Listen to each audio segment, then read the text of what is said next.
I'll call to order Committee of the Whole for Tuesday, March 21st, 2023. Let the record show that all aldermen are present, with the exception of Alderman Forney, who is excused, and Alderman Panis, who is running late.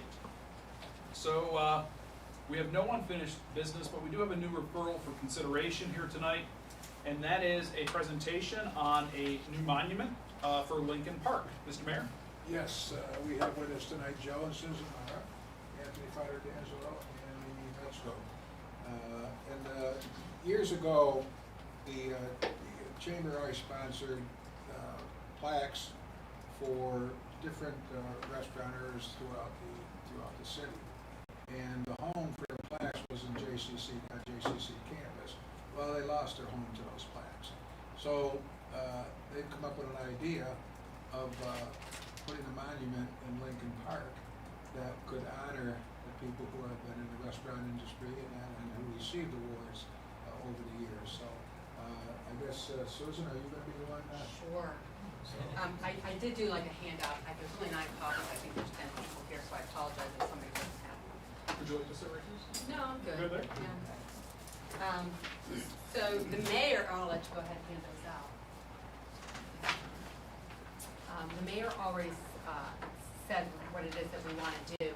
That in 2007, Greater Olean started the Hospitality Wall of Fame, and every year at the Taste of Olean, there were restaurant people inducted into the Wall of Fame, and those plaques were at JCC, and they ended up giving them back to the recipients because JCC needed the wall space. So we were kind of like, well, you know, these people should still be recognized. So we kind of put our brains together. We went to some restaurant people, some people that were involved, and especially the chamber is very much involved with this as well.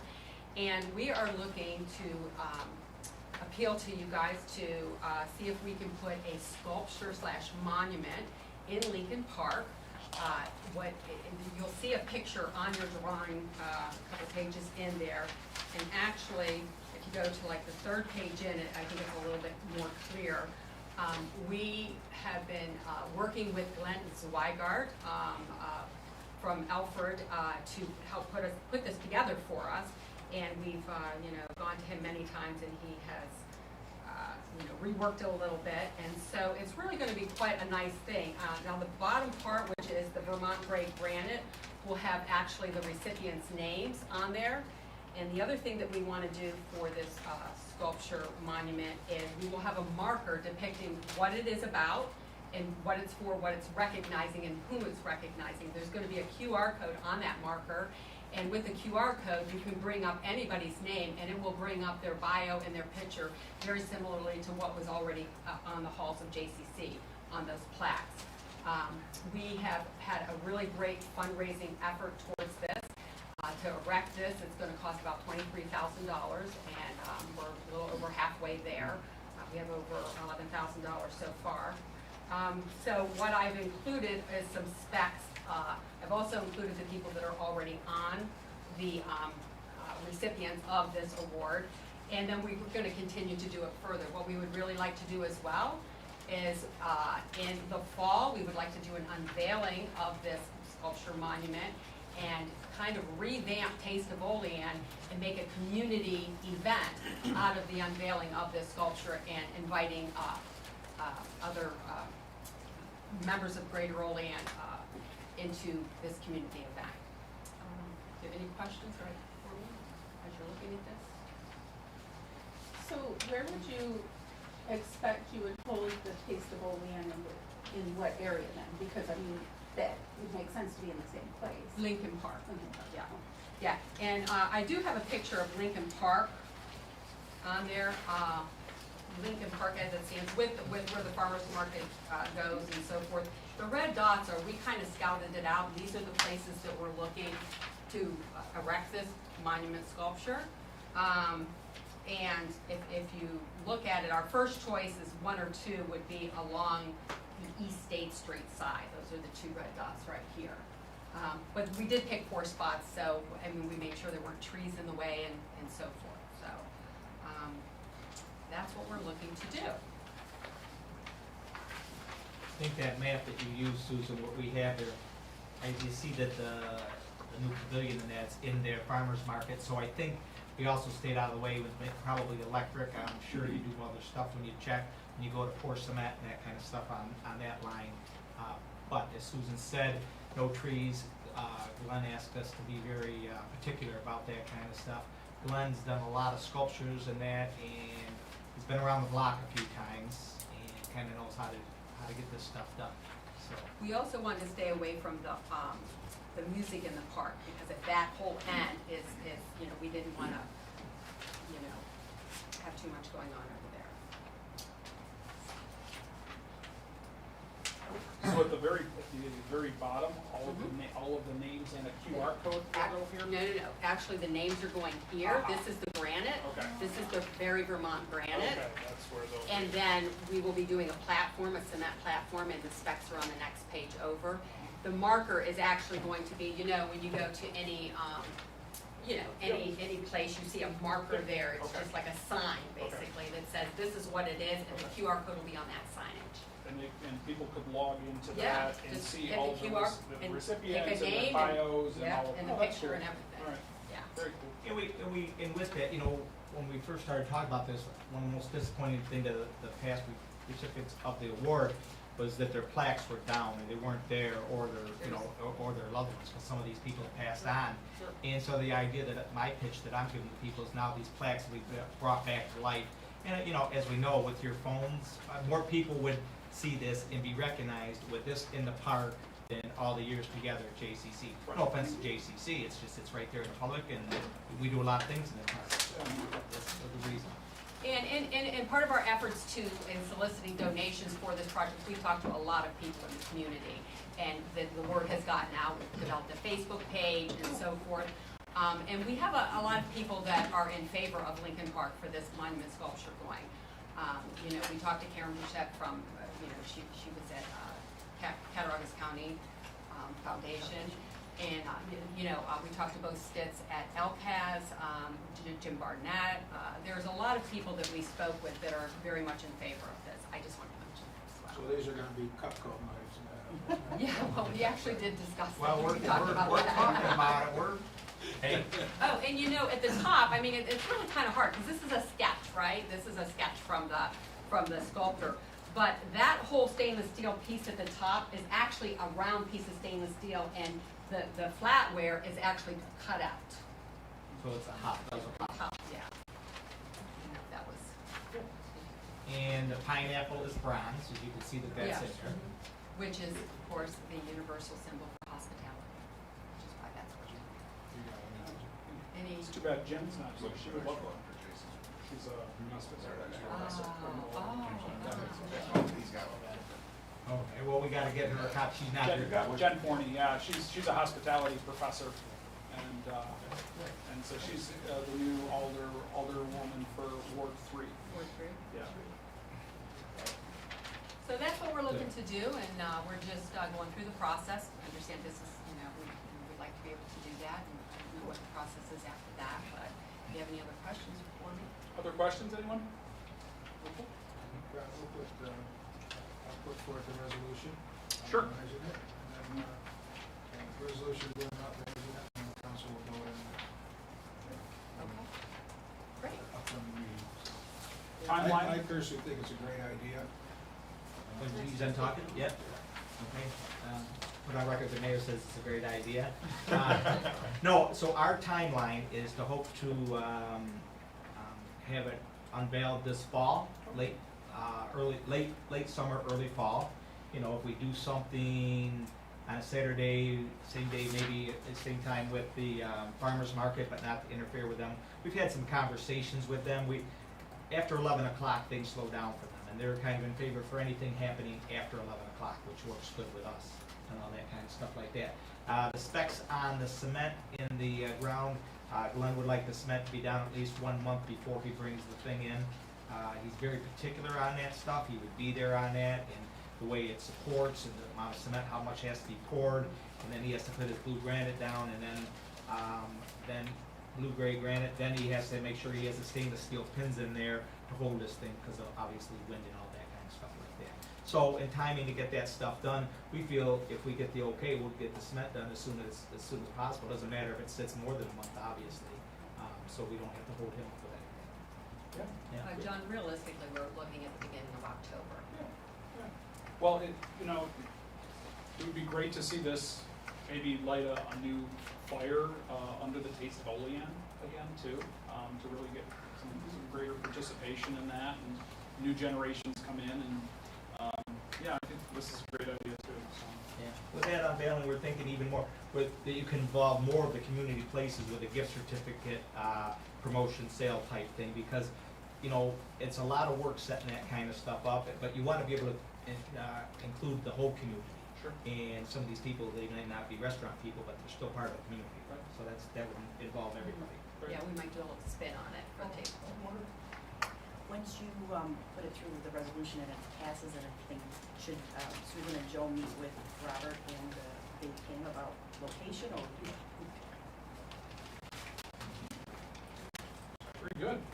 Anything else? Okay. Thank you, everyone. Yeah. Thank you. All right, hey, thanks for having us. Thank you. Alrighty. All right, I've got nothing else here. Thanks, guys. Thank you, take care. Thanks. Do we have committee reports? Nope. All right, I'll make a motion to adjourn. Can I get a second? Second by Alderman Robinson. All in favor? Aye. Opposed? Motion carried. For adjourn.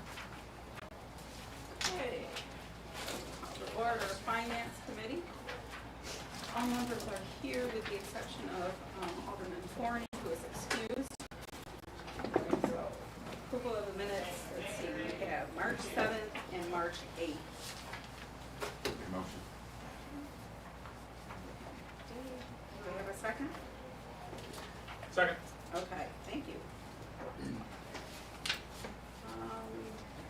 Unfinished business, I don't think we have any, we have lots, but we'll, Motion. Second. yes. All in favor? All in favor, yes, we do need to hear. Okay. Opposed? Okay. Unfinished business? Do we have any? So, new referrals for consideration, we have our auditors here. So, Away. take it away. All right, thanks for having us tonight. So our job is to work you through the 2021-22 audit report, which is this huge document in front of you. And we're gonna do that via working through the graphs, which kind of give you more of a highlight of the finances. There are a couple items that we would like to, you know, refer to within the audit report itself, so we'll talk through that a little bit as well. But, you know, our goal is to, you know, hope you have a few takeaways on some of the highlights of the 21-22 year. And, again, if there are any questions, we'll open it up for questions and see if we can answer them. So Justin's gonna kind of lead off and I'm gonna interject. So, yeah, we'll go to page 3 of the graphs. It's titled Independent Auditors Report along the top. So, you know, the whole point of us coming out and completing the audit is to provide you our opinion. You know, you receive a clean audit opinion. Your numbers are in accordance with government GAAP in the US. So, you know, it's a clean audit opinion, no modified wording when it comes to that. If you want to go to page 4, we are required to provide you 2 other letters. The first of them is the government auditing standards, because you're a government entity, you have to follow those standards as well. We do have 4 findings to report on here. So this looks a little bit more at your internal controls. Now, the first 3 findings, 1 through 3 there, they were on last year's report as well. The first one, preparation of financial statements, that's really because we provide a lot of assistance in putting together this 100-page document. All of our government entities, school districts, things like that receive that finding because we provide so much assistance in getting this report put together for them. The second finding there is a reconciliation of general ledger and capital projects. So that has been on your report for a number of years now. Really what that comes down to, it's two things. It's your capital projects reconciling back to your accounting software. You have a lot of capital projects, and those are unfortunately have to be tracked on a spreadsheet at this point in time. And sometimes there's some discrepancies between what's in that spreadsheet and what's in the Encode system, the accounting software. And then, the other part of that is due to from, so interfund loans between funds. So, you know, when the water and sewer fund maybe have a transaction that they're gonna pay each other back for, you know, there should always be an IOU between both that match up, and sometimes there's some discrepancies there. I'm just gonna interject, so on the first point related to the capital projects, within the audit report, there's a page 61, there's like a really nice schedule of all of the city's current capital projects. And you can see they're significant, there's a lot of ongoing projects that we have. Now, some of these are close to completion or they've been completed, and we've talked to Lenz and the mayor, and they're gonna take some time this year to look at them and say, hey, are any of these, can we close them out and finalize the project itself, which I think makes a lot of sense. But as Justin mentioned, these projects, to kind of track them individually, what you need to do, because you wanna make sure, you know, if you got grant money, you're spending it for the project, if the grant's related. If you issue debt, you're spending the debt proceeds on the project that it was taken out for. So you have to have a mechanism to track each of your projects independently. And you do that via a software, Excel, like it's just a spreadsheet software. But your main accounting system is general ledger package that really only allows you to track the capital project as one. And those two have to match up, you know. You have to do the one to make sure your cash, you only have one cash account for the capital. And so that cash balance has to reconcile on a monthly basis. But then in line with that, it also has to agree with all of the different cash accounts throughout each of the individual capital projects. And so it's a, you know, it's a little extra step, but it's still very important that that happens on an ongoing basis. So Dave, with these capital projects, without even considering anything in our budget this year, does that mean that we owe $7.7 million? It's a good question, Dave. Let me open it up real quick. Page 61. Yeah, so if you probably want to look at, let's look at a previous page, page 59, I believe. So included in that column of $7 million, Dave, is both your liabilities and your equity. And so your ending equity in the capital projects is actually a positive $250,000. You do have bond anticipation notes, which is short-term liabilities that you've issued, debt for to pay for your projects. Those short-term liabilities will eventually turn into long-term liabilities that you'll issue long-term debt and then pay those over a long period of time. Okay. Now, we are going to talk a little bit about, you do have some capital projects that ultimately, when you close those projects out, they're going to be in a negative situation. And how much is it, about $200,000? Yeah, 200,000, 189, and it's on page 40. Yeah, page So 40. we do have a footnote on those, so there's that, on page 59, you notice there are two fund equities. One was a positive, like a couple million, one was a negative of 1.9 million. 1.7 of that is you're anticipating debt or some sort of funding proceeds to cover that. So it's not as bad as it looks. You're gonna have a funding source to cover that. On page 40 at the top, those 190,000 approximately, those are ones that are not going to have a funding source. So the general fund has to support that project and close it out at some point in time. So you do owe 190,000 essentially on some projects. Okay. So anyways, that capital project, agreeing to the subsidiary Excel schedules, that's a key control. That reconciliation has to occur every single month. And then at the end of the year, the two have to be in alignment. Okay? So that's one piece. The other piece is the reconciliation of the general ledger. So, again, you have this system called Encode that you account for your transactions. Most governmental entities on an ongoing basis really record things on a cash basis. So the money that comes into the city, you record as revenue, money that goes out, you record as expenditures. And then once a year, you have to accumulate, well, how much do we owe and how much is owed to us? And it has to be captured in receivables and payables. And, you know, this comment is to say, you know, have some focus on the receivables and the payables, so when that money comes in after the year, apply it against the receivable. Or if you make the payment on a payable, apply it against the payable, and then ensure that those are being reconciled on a regular basis. And then as Justin mentioned, there's various inter-fund loans between the general, the water, and the sewer, and the capital. And those inter-fund loans in total should zero out. Because if the general fund loans money to the water fund, it's a receivable on the general fund and it's a payable on the water fund. And they match one another. And so on an ongoing basis, every single month, in total, those balances should equal one another. And so this is kind of saying that step should happen throughout the year, every single month, to verify that those agree. If they don't agree, that means that there's a transaction somewhere else that's not being correctly reported.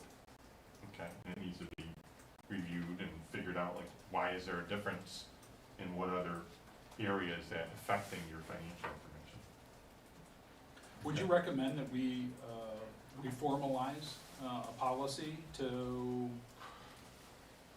state on a monthly basis or quarterly basis that these Yeah. reconciliations happen? I don't know that it needs to be to be honest with you, I don't know that I've ever seen like a formal policy, but I think it could be a formal procedure. Sure. You know what I mean, that this is an accounting procedure that we're gonna do every single month. Yep. And that's part of it. Okay. So I think something like that could be implemented and followed, but as far as like a council policy, I typically don't see that as a policy. Well, okay, Yeah. then call it a procedure. More as a Is it- administrative procedure. Is that something that, Mayor, is that something that we can implement? Sure, yeah. Lens? Okay. It's an ongoing thing, at least we've been doing it every month, Okay. balance everything every month. The one thing that wasn't done every month was the do-to-do form, which I started doing in January. For some reason, that was left out of my training, That's okay. but moving forward, now, it's been done. It's all about process improvements. Yeah, and the hard part with any reconciliation, particularly when there's a lot of transactions, Yep. is, you know, the longer it's reconciled, the harder the reconciliation is. You know, if you do it every single month, there's a limited amount of transactions. You go to the next month, you add both months together, and that's, if there's a difference, you've gotta go through both months to try to figure it out. And so that's why it's so important to do it routinely throughout every month.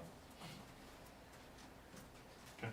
Number 3, the capital projects internal controls. Now this one has been on since I believe 2018. This is related to North Union project initially when we put this finding on. The last step, I think initially we offered 5 or 6 things that needed to be implemented, or we felt should be. The last one is a budget to actual comparison on these capital projects. So, I don't know if that needs to be done monthly, but maybe quarterly, looking at the projects, what the anticipated expenditures were, how much had been expended, just so that there isn't any situation like what happened, in 2018, where expenditures exceeded what was anticipated. Yeah, and again, I think capital projects are unique. There are times that you're gonna finance a project with debt. And so that debt is a source of your proceeds. It's not revenue if it's short term, it's a liability. Eventually, when you turn it into long term, it becomes more of a source of funds. But I think having that budget versus actual, what are the anticipated sources of income? And then what are our anticipated costs? And to evaluate that. And again, there might be instances where there is amounts that are over what you would expect, but there might be rationale for it as well. And so I just think it's a good process to have that, presented. And you're gonna look at the bigger projects, right? You've got a lot of smaller projects that, at the end of the day, don't have a huge bearing on the city's finances. It's probably more the bigger ones that you're more concerned with. And then the fourth one, that is new now. We had bank reconciliation findings in past years, but it had gone away for a few years. Really, the bank reconciliations as of May 31st, a couple of the funds weren't working. So why that was a lot of the due to funds. It's very much related to number 2 as well. But it is enough of an issue that we pulled it out separate to report it. Yeah. And so, this isn't saying that you're not doing bank reconciliations. You're doing bank reconciliations, but the key component to the bank reconciliation is to verify that once the reconciliation is complete, it agrees to your general ledger system. Okay, so you've got cash that's recorded every month, and so whatever that balance is within your accounting system should agree with the reconciliation. Okay, sometimes it agrees, but you might have within that reconciliation things that are called reconciling items. So they're not really truly a reconciliation type item. It's just a kind of holding point. And those are the items that you have to kind of investigate, okay? Included on the bank recs are things like checks that you've written that haven't cleared. That's okay. You might have deposits that you recorded that just didn't get recorded in the bank to the following month. That's okay. But anything else that's just like a potential reconciling item, those have to be investigated to say, like, what is this, why is this here, and how can we identify what it is and then correct it. And again, similar to the due froms, you've got a lot of transactions that go through the city every month. There's a ton of transactions. And so the longer that reconciliation doesn't agree, it's not an easy process to figure out, like, why is there a difference? It's hard. And it takes, Lens can attest, it takes a lot of time to figure it out. So, again, the more you can do it monthly, if something's not correct, you just have to find time to say, I gotta figure this out, because if another month comes by, it's just additional transactions that you're gonna have to go through to say, is this correct or isn't it correct? Okay, so it sounds like an easy thing, it's not, not for big organizations. But it's a key control. Can I go back to capital projects? I do Yep. see that the city's response and your recommendation was that we develop a written policy regarding putting the actual versus what our capital projects Yep. are. So when are we working on that, I'm guessing, putting Yes. together? Yes.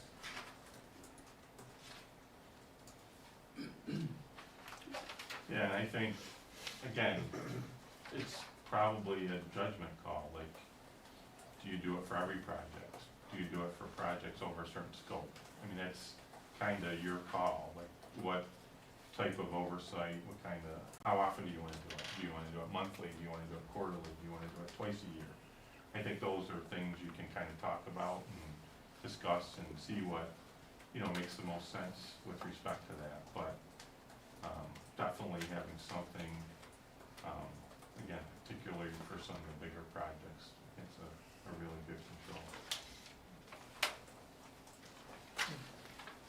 So then, if you wanna go to the next page, the other letter we were required to provide you is called the Uniform Guidance, Report on Internal Control and Compliance. Very similar to the government, it kinda has to report the same items. They're an internal control finding on one, they would be an internal control finding on the next.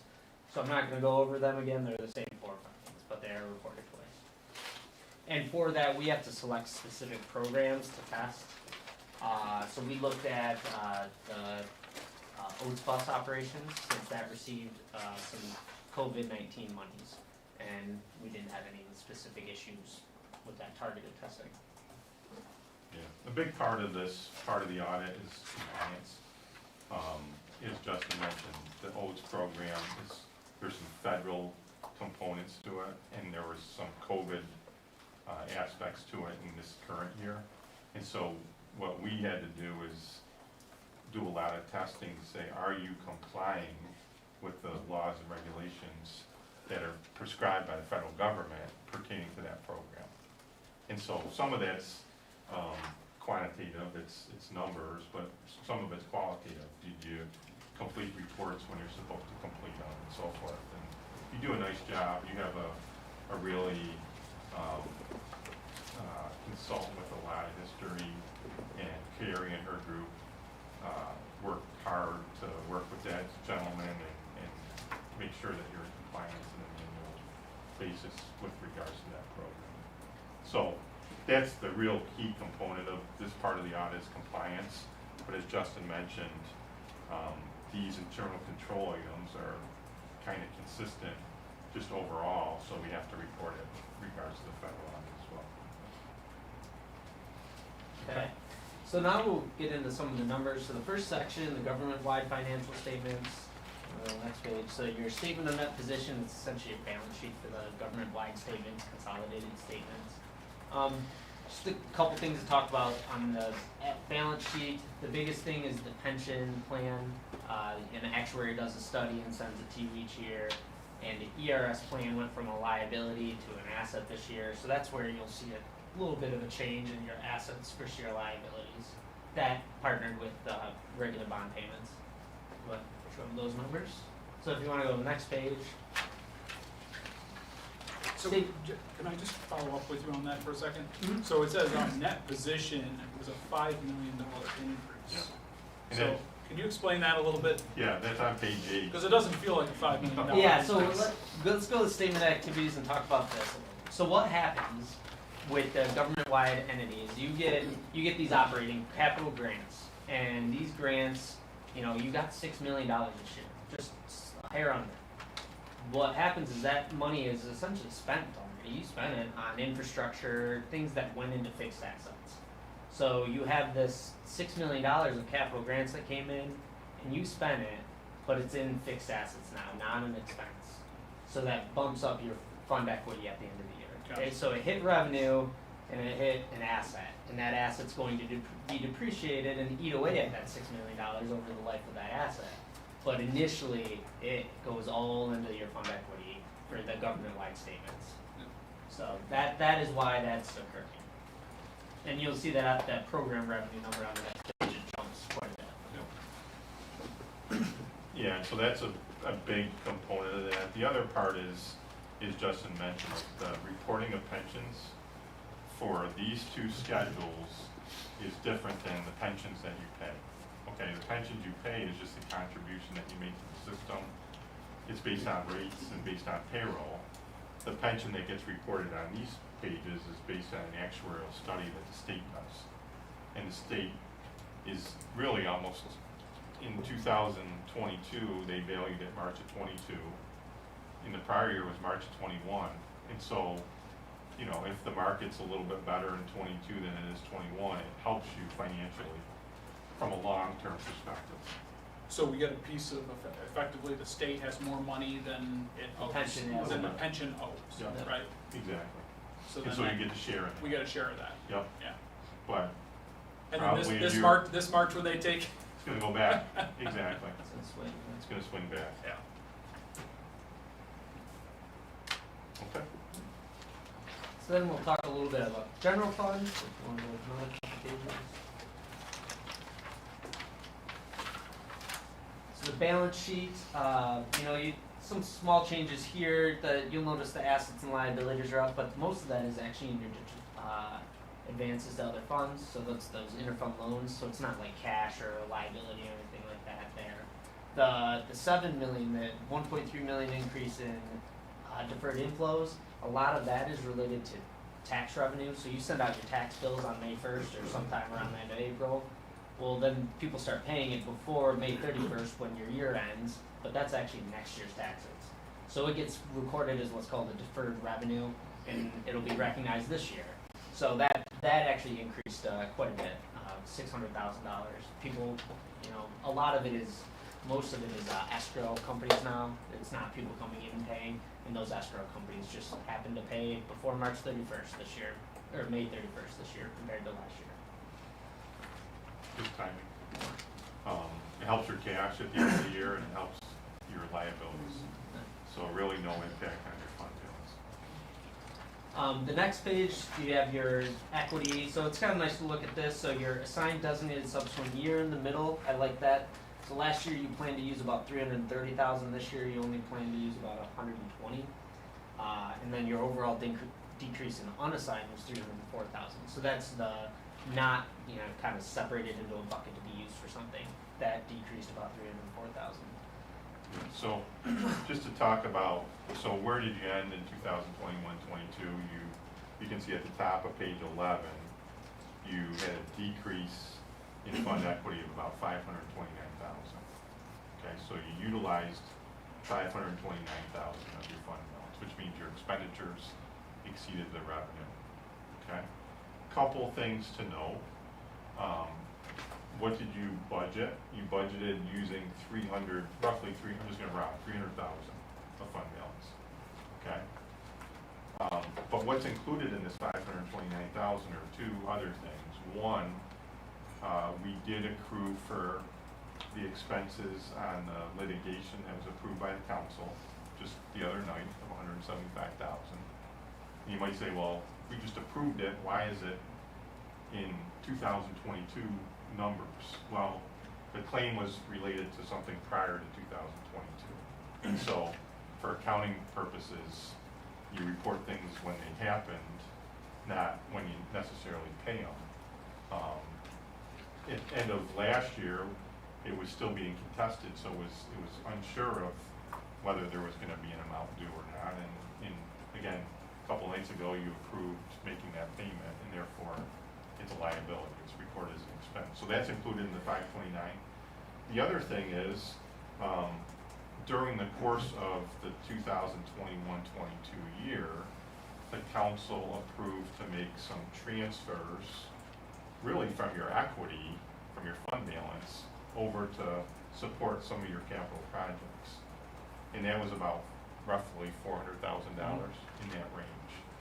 Okay, so that was almost like, hey, we're taking some of our fund balance and it gets reported as an expenditure when you do that, and we're gonna transfer it over to the capital project fund. Okay, and so, you could say, if you take out the North Union Street and you take out the $400,000 transfers, you really were a little bit better than what you originally budgeted in the 2021-22. Okay. Nonetheless, you still use $500,000 of fund balance. Okay. All right. Next page. Revenues increased about 188,000, about 1%. So really not much of an increase there. It's mostly related to sales tax. Which sales tax payments were up from the state. Expenses on the next page. Those increased 964,000. As Dave mentioned, some of it is, the North Union. That was 175 of that increase. Employee benefits were a couple $100,000 of an increase. And then other general support, actually it was attorney fees, things like that. I think some of the contract negotiations, I think, kind of hit the general support line. You'll see that in the bottom half of this page, that general support is bumped up compared to the other lines. So then this next page, the line graph, it's kind of a nice look at how that fund balance is affecting your overall net position and where it is at the end of the year. So your overall fund balance at the end of the year, fund equity is $2.8 million. So you can see how the ebbs and flows of the net income there along the bottom have affected that. But you've been hovering, in the $2.8 million range for 5 years now. Okay, so let's talk about the water fund. So the water fund, balance sheet, it does look like you have quite a bit that going on there, but it's cash and due to other funds, so the water fund had cash, but it owed funds to other, the sewer fund really, majority, so that's what's causing those two increases. Page 17, the revenues in the water fund, they increased about 3%, it's just general water bill usage revenues. Page 18, water fund expenditures, those are up to about 228,000, 6%. There are a few things that were going on here. Utility expenses were up, chemicals, some of the materials they need were up, and then capital outlays, there's some items in there that were up as well. Do you, off the top of your head, anybody have what the capital outlays that could be included in that were? At 228? I'm just trying to Off the remember top of my head, no. from 2022, I'm just trying to remember Any of the big what projects. capital we. Yeah, so these weren't, and these are the ones that, there's a capital outlay line in the water fund, rather than being a transfer to the capital fund, so it's, Right. so it's more of a large project that they kept in-house in the water fund, Okay. so I'm not sure exactly what it was.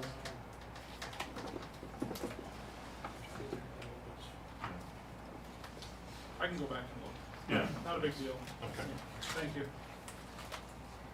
Page 19, the line graph again, you'll see, so you lost 168,000 this bet in the 21-22 year in the water fund. Your fund equity's at 527. So, obviously your loss there had a negative impact. Now, there's, not some concern when you look at that you have a couple of years of 168,000 when you're only sitting at 500, that could be pretty negative, and you'd want to avoid deficit fund balance over there. But it is something to be cognizant of. Okay, page 20 or 21, I guess sewer fund.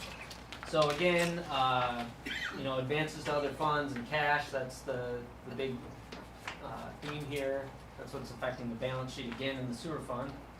If you want to go to page 22, talk about the revenues.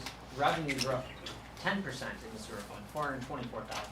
So a couple $100,000 of it were sewer fund revenues. You did increase rates, I believe, so I think that's what led to a lot of that. And then because of the Village of Allegheny billing and how the dispute is working, what we did in the prior year is we wrote down a lot of that receivable because it was being disputed.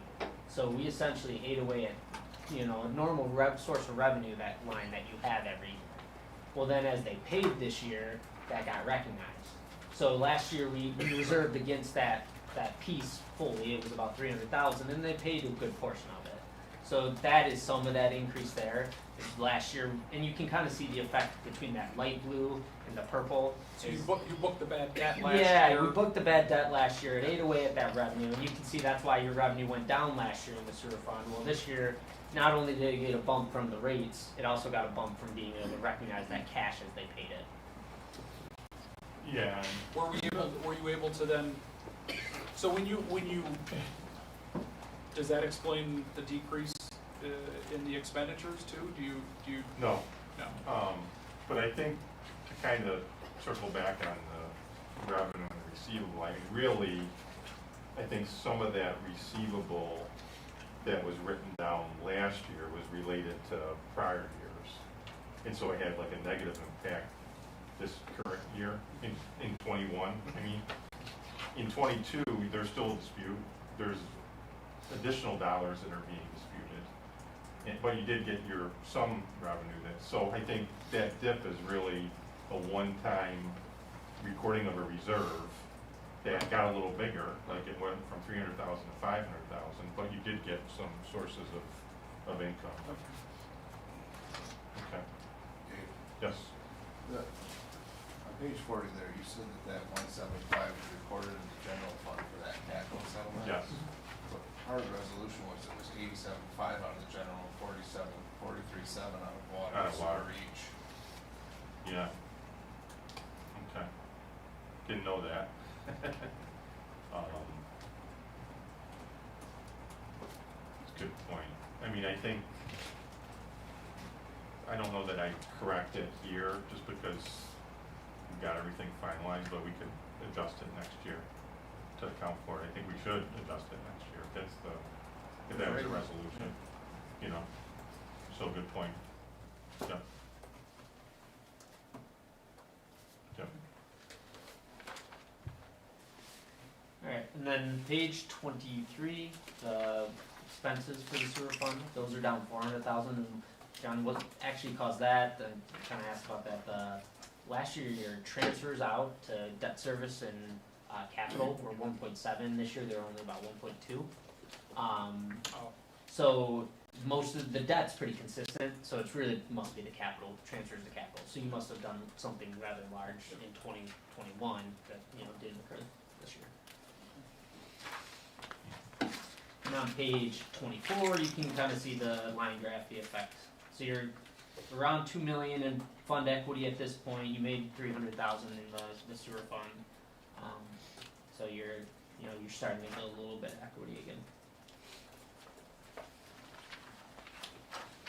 Okay. So then to wrap it up, the final thing. So we talked about findings. We also provide what we call management letters. So these don't raise the level of finding, but we do think they're important and should be reported. And I'm not going to go through all of these because they're in the report if you want to read them, but some of them are repeats from prior years. They've been on here for a few years. Some of them are they're not really something that you need to act on. They're things to be made aware of. So the big ones, letter G, we kind of talked about that. That's the deficit projects in the capital on page 40, 190,000. So that's something to kind of look into. H is a new one. That is GASB 96. So it's a new accounting standard that is talking about subscription-based technology arrangements. So it's it could be Encode, it could be Microsoft Office Suite, it could be any of the technology software packages you guys use. If you have long-term agreements with it, it may need to be treated almost like a lease, where you've got a right to use asset or a right to use that subscription, and you've got a liability. So instead of paying it on a month-to-month basis, for the GASB statements, the first 2 pages we went over with the pension and all that, you would report an asset and liability. And then letter J, that one is a new one as well. That was related to the budget. So when we were reviewing the budget and trying to come up with the number for the designated for this year of 120, we did notice that it seemed like some of the debt items were maybe being counted twice against some of the water, sewer, general funds. So there's a transfer to the debt service, but then there's also a principal line on a lot of those funds. So, it doesn't really matter whether you have principal interest. It's actually kind of nice to show it out, break it out like that and show that that's what it's going for. But maybe then saying be a transfer, maybe you don't show the transfer, but you did show it both spots. So it kind of made the budget look worse than it really was. Yeah. Any questions?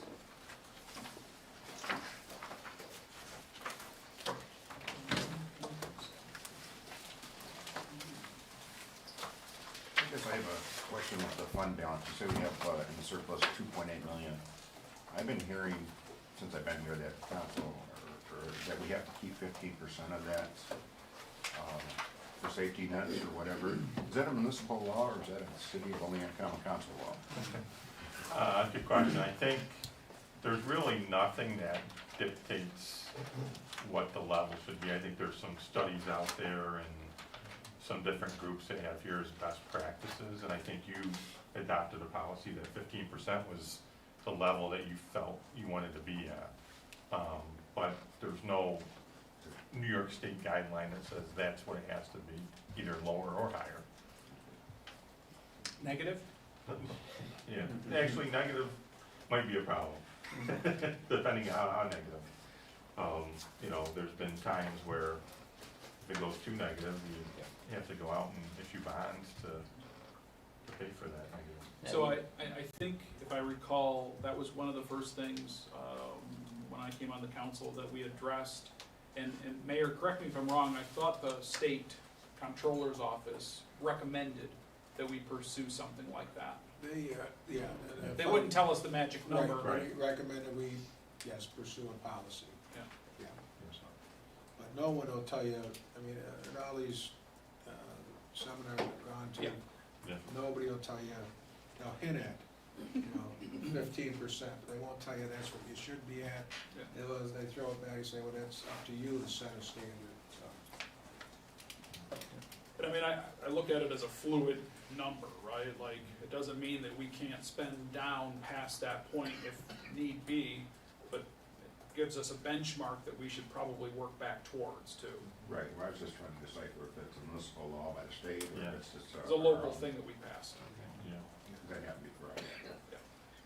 Yeah, I think, in any governmental entity, fund balance is a tough one, because if you've got a plan to use it because you need it for operations, for instance, it's a tough one, because ultimately, you've gotta bridge that gap. And if you're just bridging it for a year, well, does that gap get bigger the following year? So it makes it a tough task. I mean, I think best case scenario is, a fund balance utilized for particular purposes, like something that's out of the ordinary.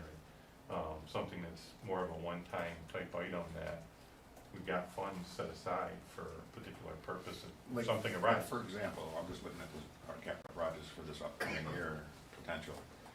I'm looking at South Olean sewer system that they want $1.3 million.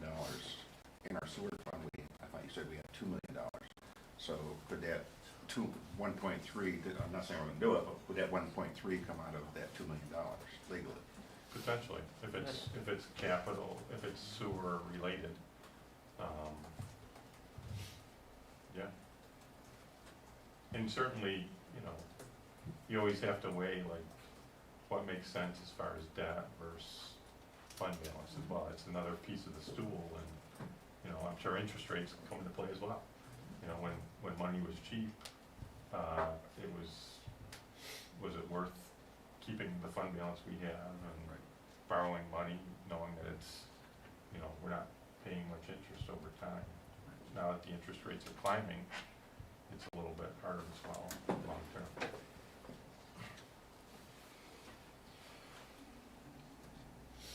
So I got something, last meeting we had, you myself and the mayor, you mentioned, something about asset depreciation from Mhm. 1,000 to 3,000, I believe, or 5,000. Oh, yeah. Would you, Yeah. would you elaborate? Yeah, on we that can for talk council? about that. So, again, really only once a year you're presenting like your long-term financial position, and it's a huge number. I mean, it's a big number, and a lot of it's the infrastructure, right?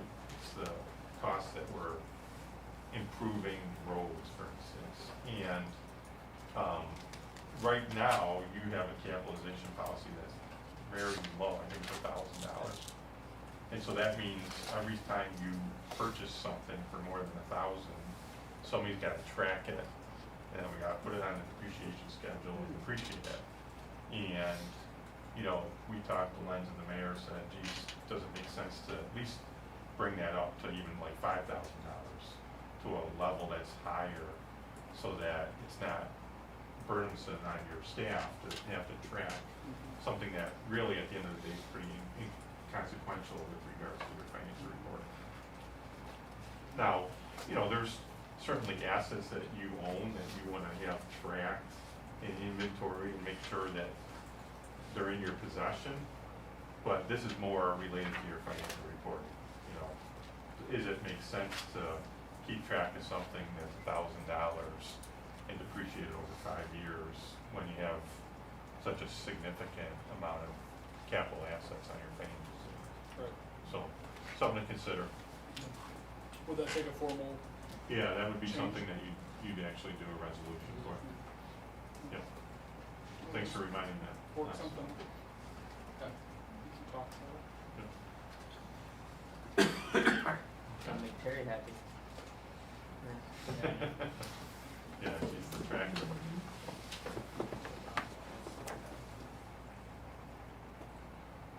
Any other questions? Okay, Thank you. wonderful, thank you very much. See if this next one's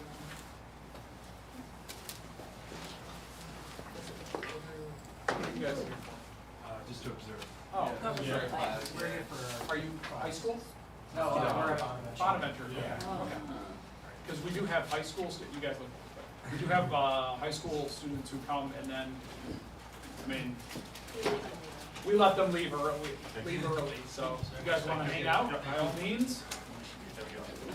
Cool. Or you can take off, it's up to you. Do you need us to sign anything, or no? No. Is this, whose class is this for? Dr. Tillman, for state and local politics class. Oh, okay, no, I didn't know if it was Lambert or, no, not Lambert? No, no. Okay, Thank you. all right, thanks for coming. Thanks for coming, guys. Did you learn a lot? Yeah. Thank you very much.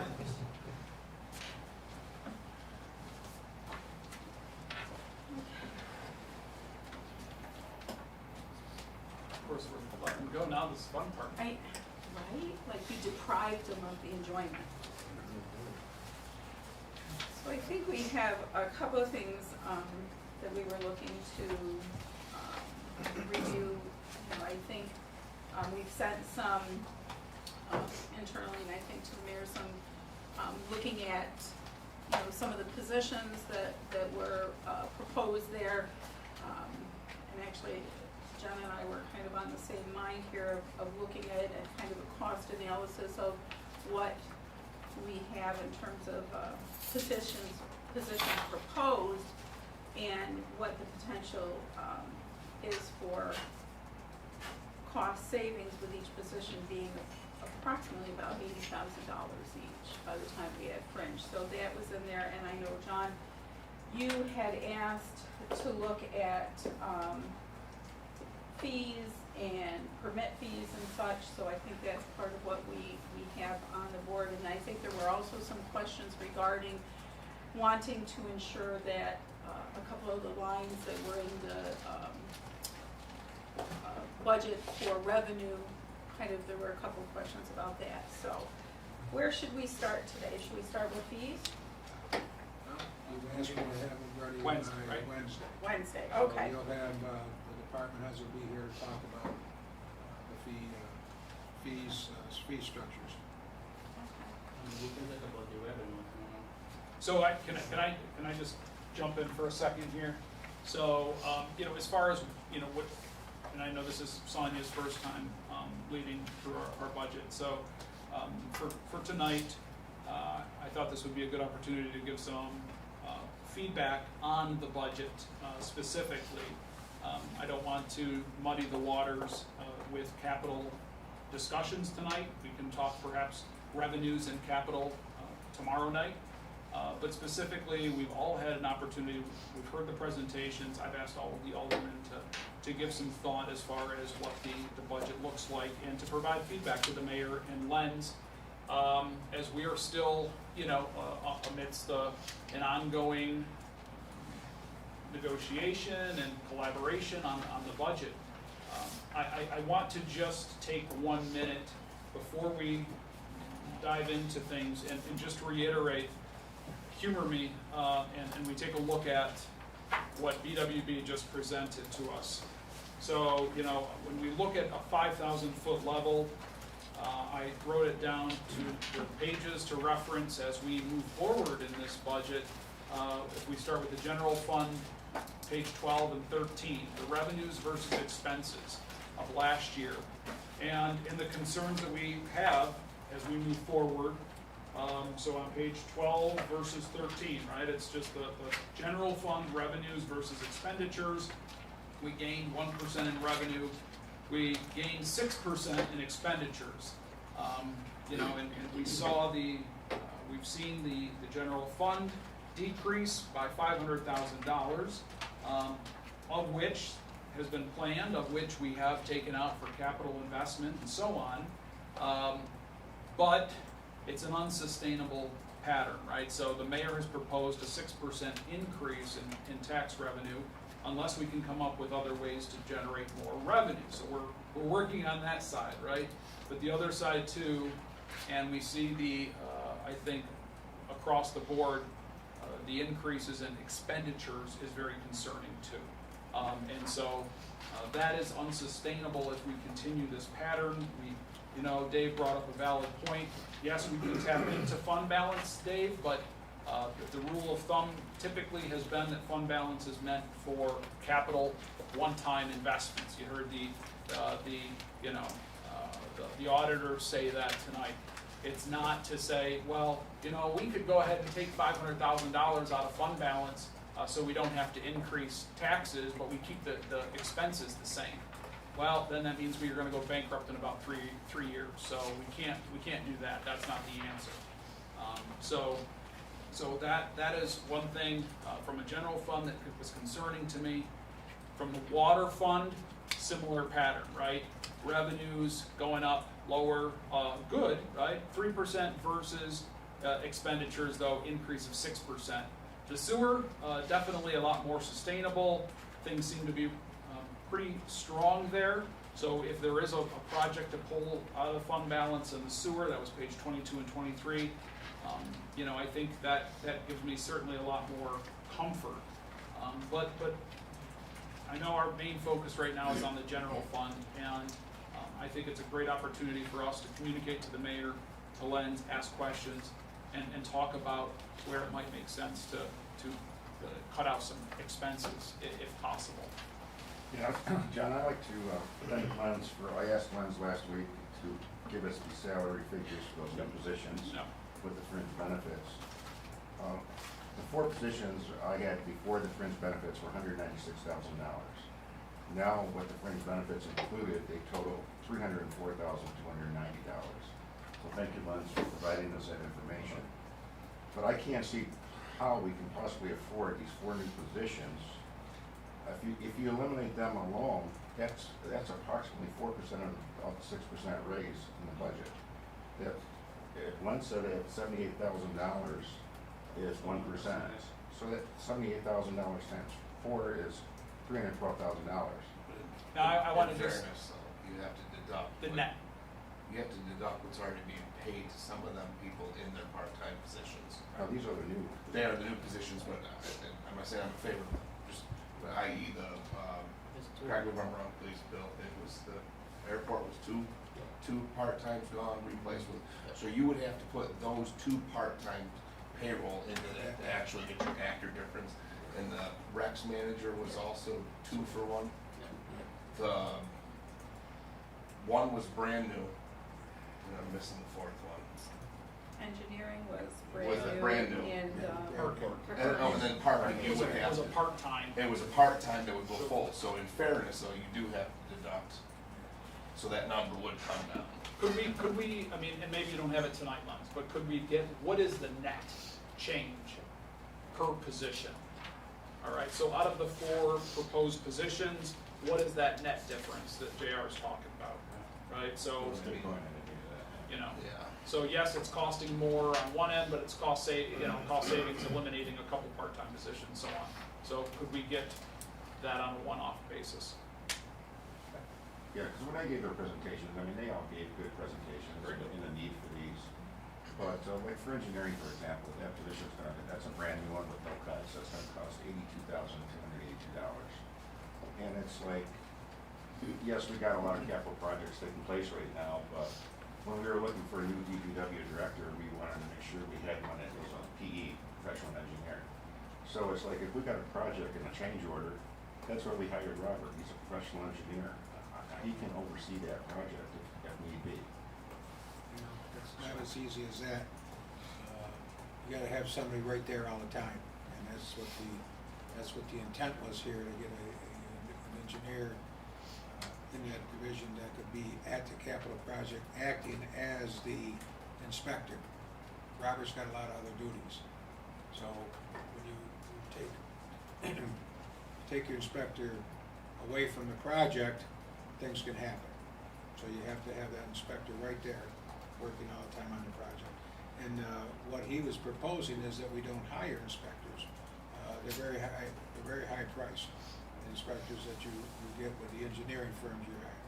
So this would alleviate all that, and he'll talk about that more tomorrow night when he talks about the position. So I did send an email request to him, Bill, And so he'll be proposing, I asked for a cost benefit on his proposal, so he'll be presenting that to us tomorrow night? Yes. The So- best he can, Yeah. all of them around there do the best they can. Sure, but I know part of the pitch, right? And it's legitimate. When we hire outside contractors, we pay an arm and a leg. So what was the figure that we've just received for construction management on one of our projects? I wanna say, and please don't hold me to this, but I think around 200,000. Yeah, I feel like he said South Main Street was like 465. I thought it was 400,000. He said there was a 400 number that something. was 465 rings a bell.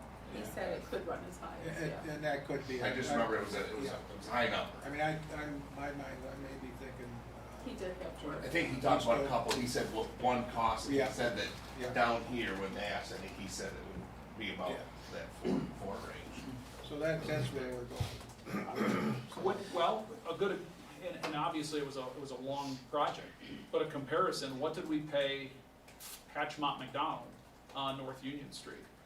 Goodness. You know, and I know that was a Yeah. massive project, right? But is that a scenario that we paid them X, and if we had a full-time construction manager, they could have managed that project, been on site better, you know, potentially eliminated some risks that we ran into, and then pay them 82,000 rather than what, 400,000 to a contractor. So Jennifer's letter that she sent to us was very well thought of, I Okay. thought, that she sent to us, so I'll let her speak to it when she comes back. But what if we hire a full-time engineer, when these projects are complete, what do we do with the overstaffing that we potentially could have? I don't think it's gonna be overstaffing, we're gonna continue to do projects, even if it, let alone just our stuff, you know? So, you can remember, even on our blacktopping and all that, we need an inspector on there. But just for clarification, they're not gonna be an inspector, correct? It's just like a They're gonna be- construction manager for Yep. handling the change orders. No, they will go out and be the inspector on the project, is the way I understand the way Robert's introduced it. That was That's how I what he took it as said. well. Yeah, Yep. Okay, because I remember him talking about change orders and stuff like and that. that'll be all part of that, yeah, so. That's how I understood it, was Okay. that they would provide that inspection service. But if he's gonna present more on that tomorrow, that would be, I guess, and going quickly, like, because I had asked, I think Chris or maybe, I don't remember who, Robert, I know I asked once, was not so much the cost, Bill, my question and concern was when I asked how many hours them part-time people worked, and they said the average, and I did the math here, and it came up to, I don't remember what it was like 4,500 man hours or whatever. And then the idea is to nix them and replace it with a 2,040 man hour person. And then when we asked about the contracted services, I think Robert said that it was mostly lawn mowing and stuff like that. And then this person was gonna do that, and they're gonna market it. So this person's gonna do their current part-time job, the other part-time jobs, mow the lawn and market the airport. So I was looking at it at the deficit of hours and ability to actually do the job. And Jen actually in her letter had outlined the concerns there too about, you know, are we going to, because that was at a deficit of hours. And that was the same, I remember asking Robert and Chris both, in Yes. those two respective Yes, both. positions. Yep.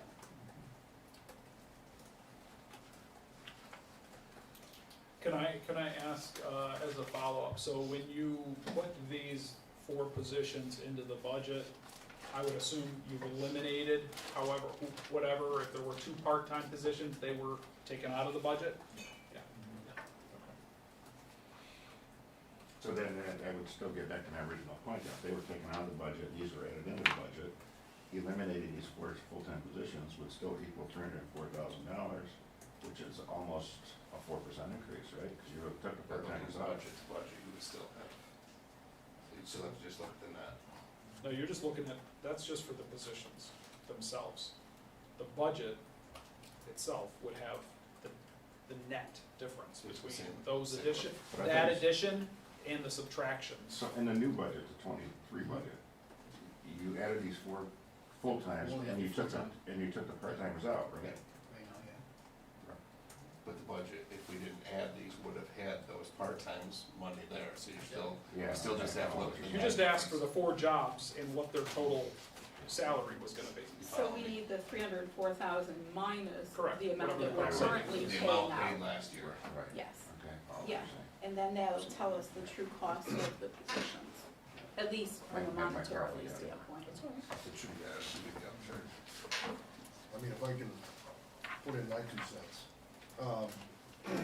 As far, I think, depending on what, Robert's justification, I get it. There's some big numbers associated with an engineer to oversee those projects. And I would hope that, that, I think that position has the potential to give us that benefit.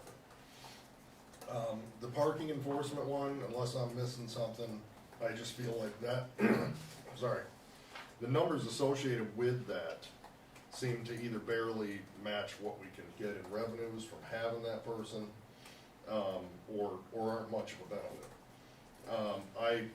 I did do some looking just before I stopped by here.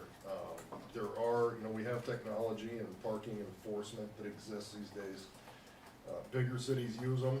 I think it would be worthwhile for us to have a talk with one of these vendors. The one I looked up just for the heck of it, because I thought it was pretty seamless, it was pretty easy to use, it has what looks like some real little upfront costs. It's called Park Mobile, and .io is the website. In the city of Annapolis, that's what they use for parking on the city streets. The only thing that's installed on the streets is a sign to designate the zone that you're parking in. Everything else is done through a phone app. Everybody seems to have a phone. I know you get some kickback from a small percentage of people, but I think it would be, maybe 5%. It's just his word. Right, you're gonna get some elderly that say they don't have a smartphone, they don't wanna deal with that. And maybe you ask the question, how do you deal with that? Maybe it's easier than it's said, and not only that, I run into a number of elderly people that have no problem running apps on their phone either. But, like I said, on the street, all you put up are some signs that designate, that you go and you need to do an app or go to a website. Usually it involves a QR code. I'm not a big QR code guy, but when I need to use one, it's so easy. You point your camera at it and it brings it up. And that service will, it's gonna track, when it's gonna take payment, it's gonna track enforcement. So if somebody's coming along, wants to know if the car's been over the limit or whatever, it's gonna automatically kick them out if they're trying to stay there longer than the 2 hours. So,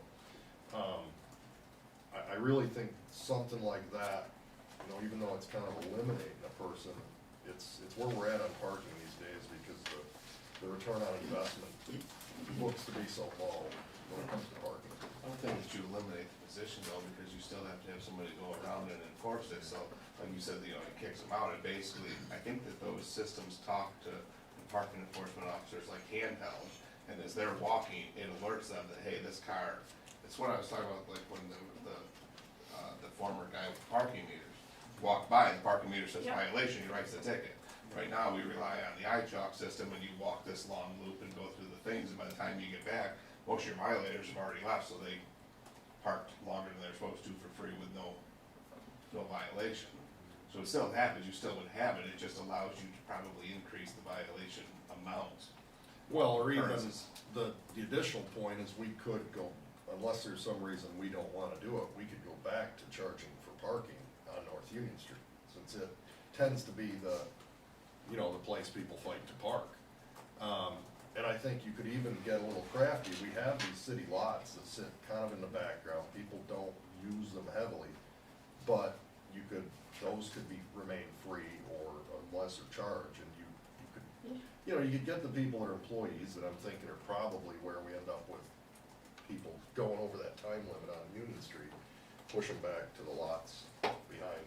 If you're, Union Street. my feeling is if you're gonna go to that form of thing, then you wanna put a feedback on it. If you read any progression or any cities who are progressing, parking is a premium. Yeah, I don't doubt that. That's I what think if we went the there, lots, we would. the lots, you can do the same thing in the lots, put the signs in there, they pull in there, and then the people who have the permits, you're gonna see a little bit of a different structure in our permits. But, remember, it's not up to the city of Olean to provide parking for employees, okay? It's up to us to provide parking for, to have, not provide, but to have parking for all of our merchants. And right now, you see it, you can go out there, I can tell you a business that puts 3 vehicles out there every day, and is now they're even parking in front of, one of our restaurants, just because, they don't want it in front of their store, taking up a spot there. So if we go back to, and I'll go back, and when we took out the meters, we lost about $70,000 in revenue, okay? And that was after all of our expenses. So if we put these on the street, I think we should go with an hourly fee. Oh, I agree That's wholeheartedly. And I'm not saying it has to be, I paid $15 an hour in Niagara Falls. And that doesn't, it could be, we can set the hourly fee. And then you have your people paying for the parking. And yet employees can still get the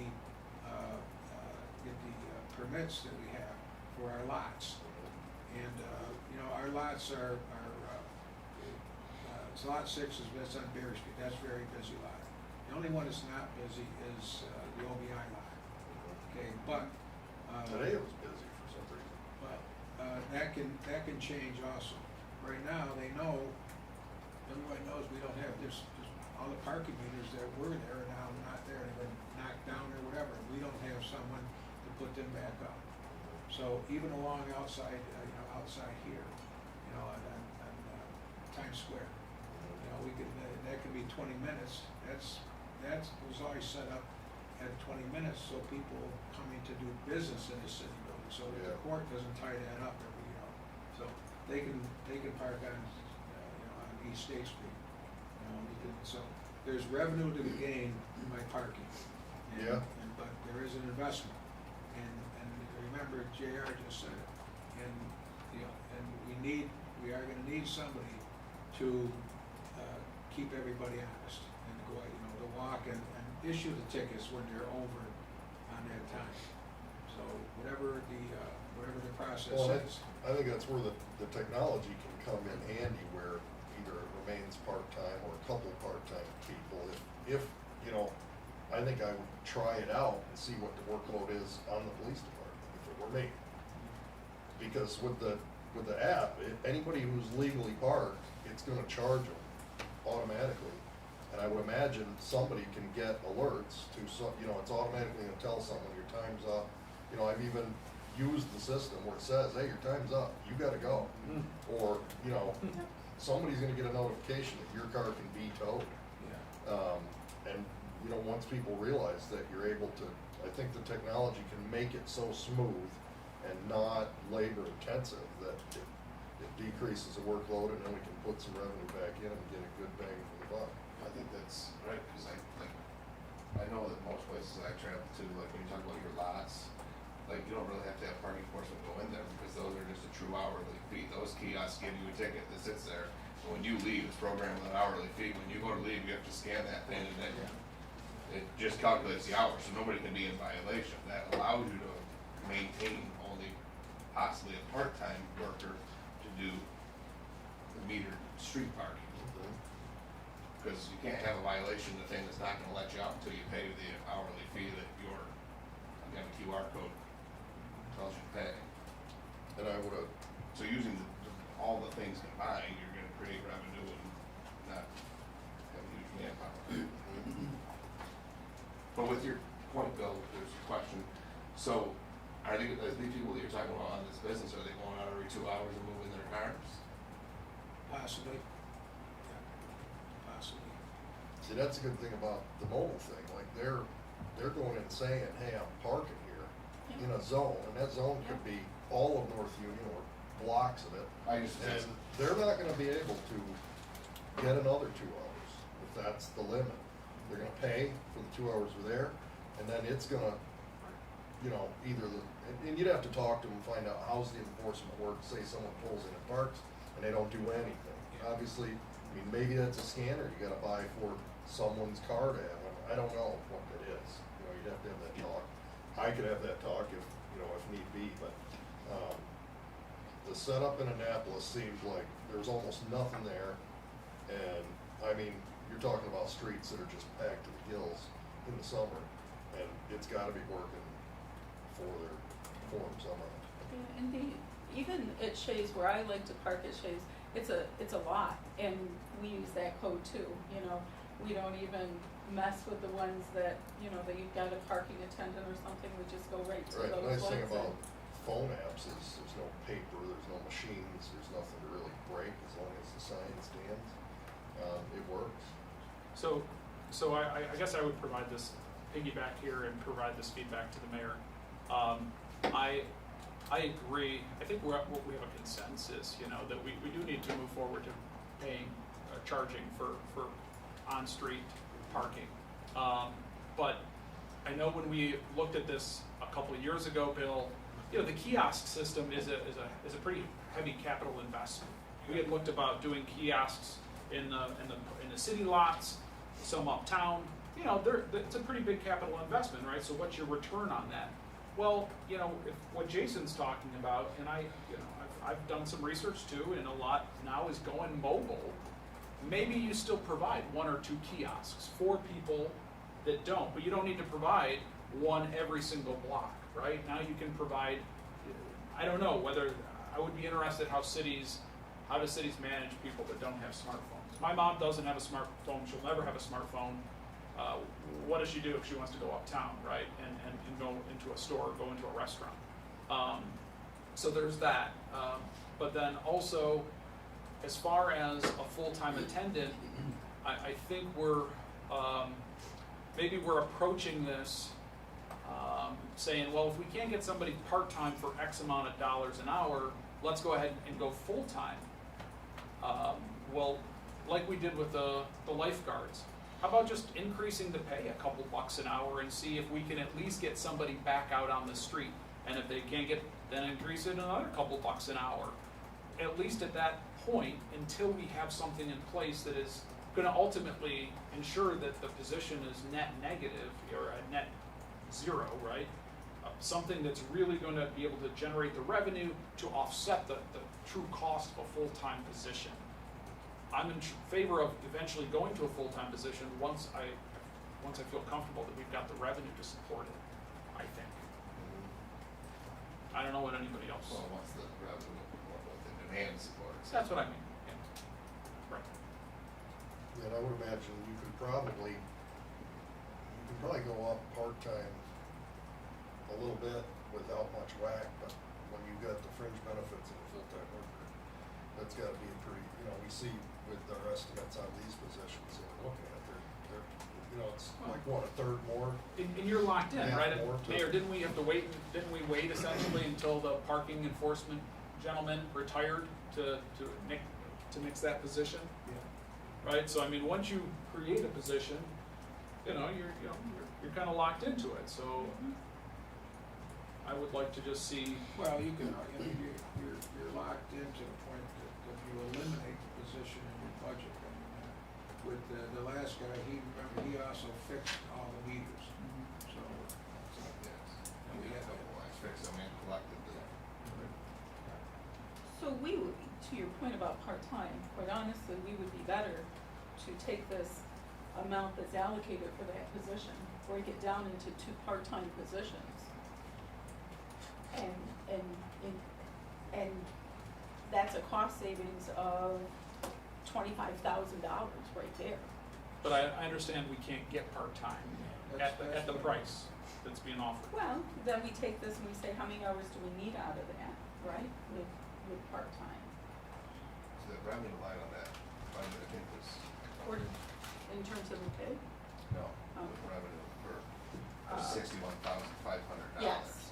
Yep. But out of that line, when I asked, they also can't tell how much of that was generated by somebody other than the parking enforcement officer writing the tickets, so that 61,000 isn't the true revenue of that. Right. Even if that's just 60% of that line, then the revenue from that's certainly not gonna justify the second part-time position.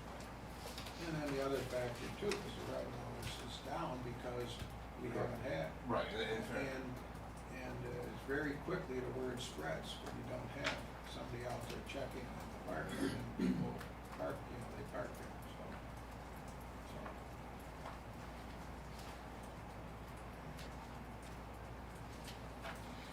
Other thoughts on the?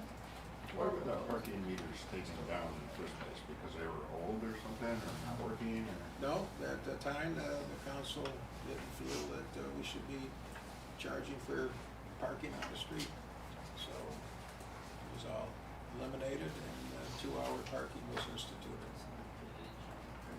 Because I can remember when I was working for the city back in 2000, I thought that that parking meter collection was like around $90,000 a year, if I'm correct in memory, from 20-some years ago.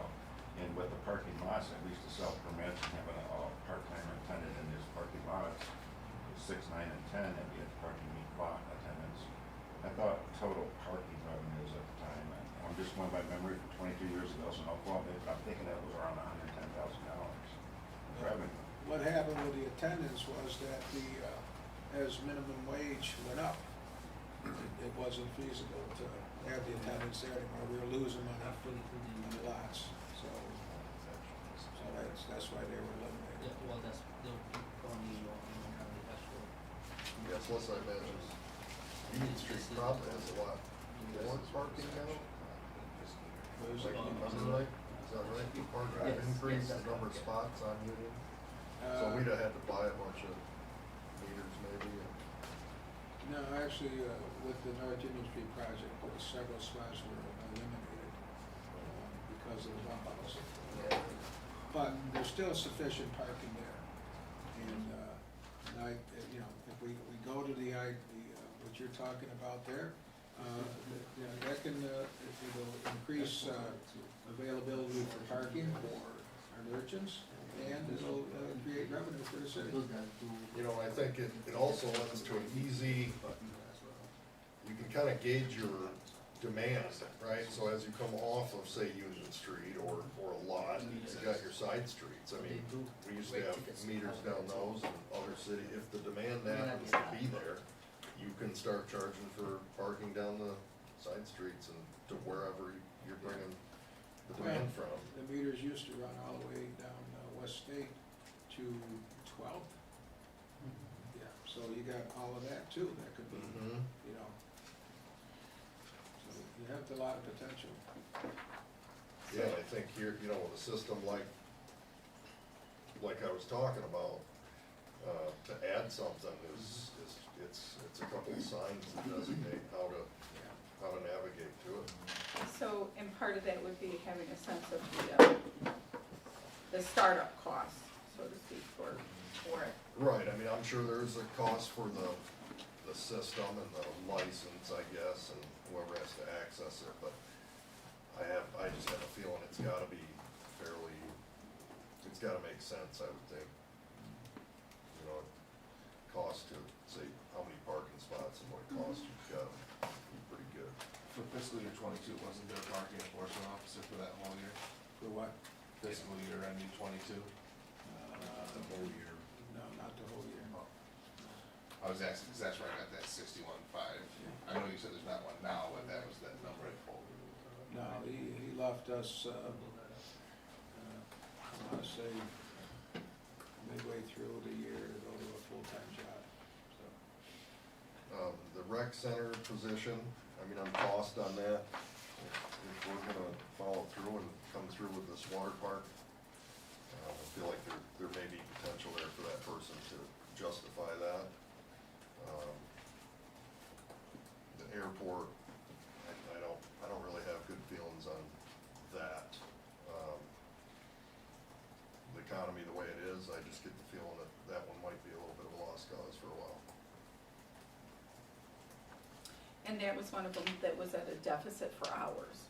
Both Yeah. of those were parks Yeah. and airport. That you would actually lose hours by going to the full-time position, and yet the expectation was really for Larger. more workload, it seemed. I got something I wanted to add, whenever, I just didn't wanna, Go for it. cause I have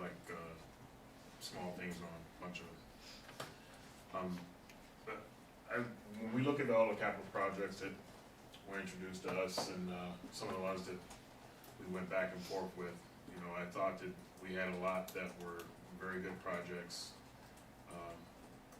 Some are dire, like the sewer and water issues, while others are like luxury picks, like the kayak lunch. Other projects could actually help the city improve revenue, like the IWRQ enforcement software. I think that could be beneficial to code enforcement. Having an engineer could possibly be beneficial in the park enforcement for the police department. But unfortunately, we haven't seen any cost assessments or analysis on these positions. And this leads to the conversation that we can have now or in the future. You know, I don't like to waste money, but as a city, I believe we need to look at these at being more efficient. If it's fine with the mayor and for future consideration, can department heads provide the council with cost analysis? There were too many times when, during the talks, we heard that, quote, this would save us a substantial amount of money. Well, how do we determine this? What were the parameters used for these comparisons? What were the previous numbers? What would the numbers be if we used them for improvements? You know, those numbers would show a substantial amount as proof for those potential gains. This would also help the city auditor in making better predictions in his financial reports. So it ends up being a win-win for all parties. The mayor, department heads, council, constituents, again, is being more efficient. A lack of efficiency, just to touch on a little bit, the ARPA funding from last year tested my memory. The South Union, no, it is the water bill. Yes, thank you. Number 5. Number 5. That one, we designated an ARPA last year on 2 occasions. It's in the minutes from last year. Reservoir replacement valve.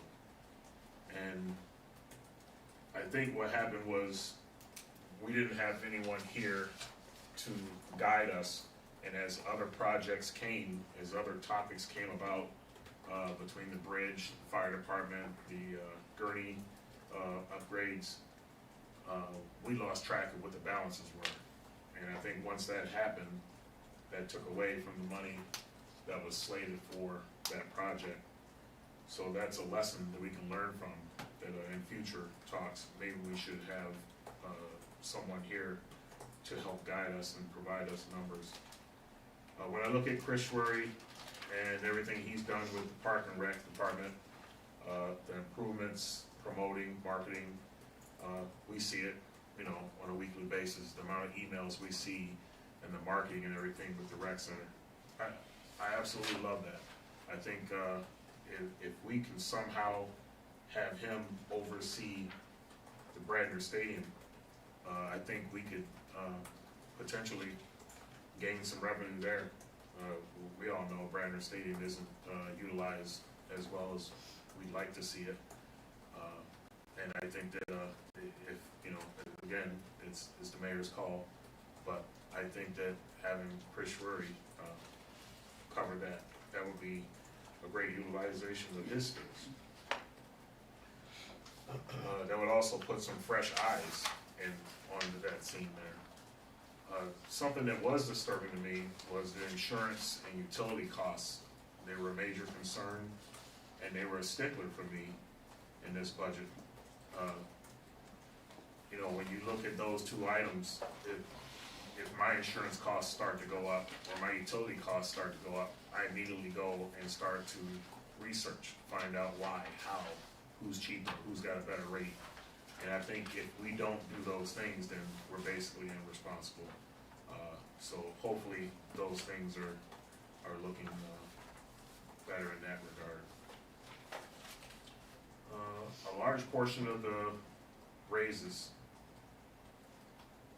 were throughout basically the city: police, fire, DPW, water, sewer. They've all shown a large portion of these raises. And I've even sponsored or co-sponsored those because I believe that those guys are well deserved there for various reasons. But according to both police chief and fire chief, They have full staff of their employees. Police are almost back to full staff. So this alone should allow for them to cut back on overtime costs. And every last one of those departments showed overtime. I understand having overtime with these types of departments. You know, you have the police, they're trying to cover for each other during holidays and such. Fire, you can have uncircumstantial, situations that pop up. DPW, water, sewer, they could have, water lines and everything that'll go. So it's understandable they'll have overtime associated. But again, the focus is on efficiency. A lot of our aging workforce is gone. There's a reduction in the man hours in there. So how can we still have more overtime scheduled when we have a full crew of bodies? I think time personally has caught up to us with our inefficiencies and has forced us to focus more on exceeding tax cap. It's too late to focus on why. It's time to discuss how do we fix this and not at the cost of the constituents.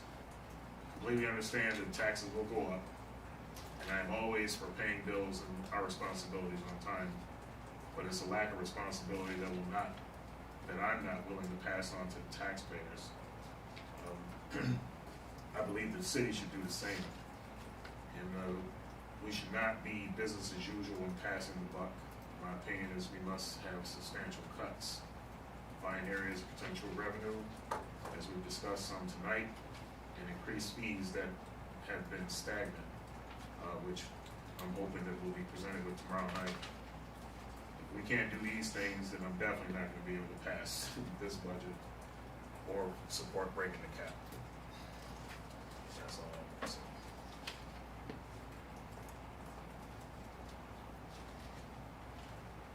So actually, I had sent some things out and I didn't realize that you weren't included when I sent mine out in terms of taking a look. When we had voted for the $5 an hour raise for the police officers, and we had talked about the potential for losing 6 officers and the need to be competitive in that market, I think all of us agreed and unanimously we passed it. And the question I had at that time was, we said, well, we have money in the budget right now, was how are we gonna pay for it next year? And, I think that that's part of it. It is a $423,725% plus fringe.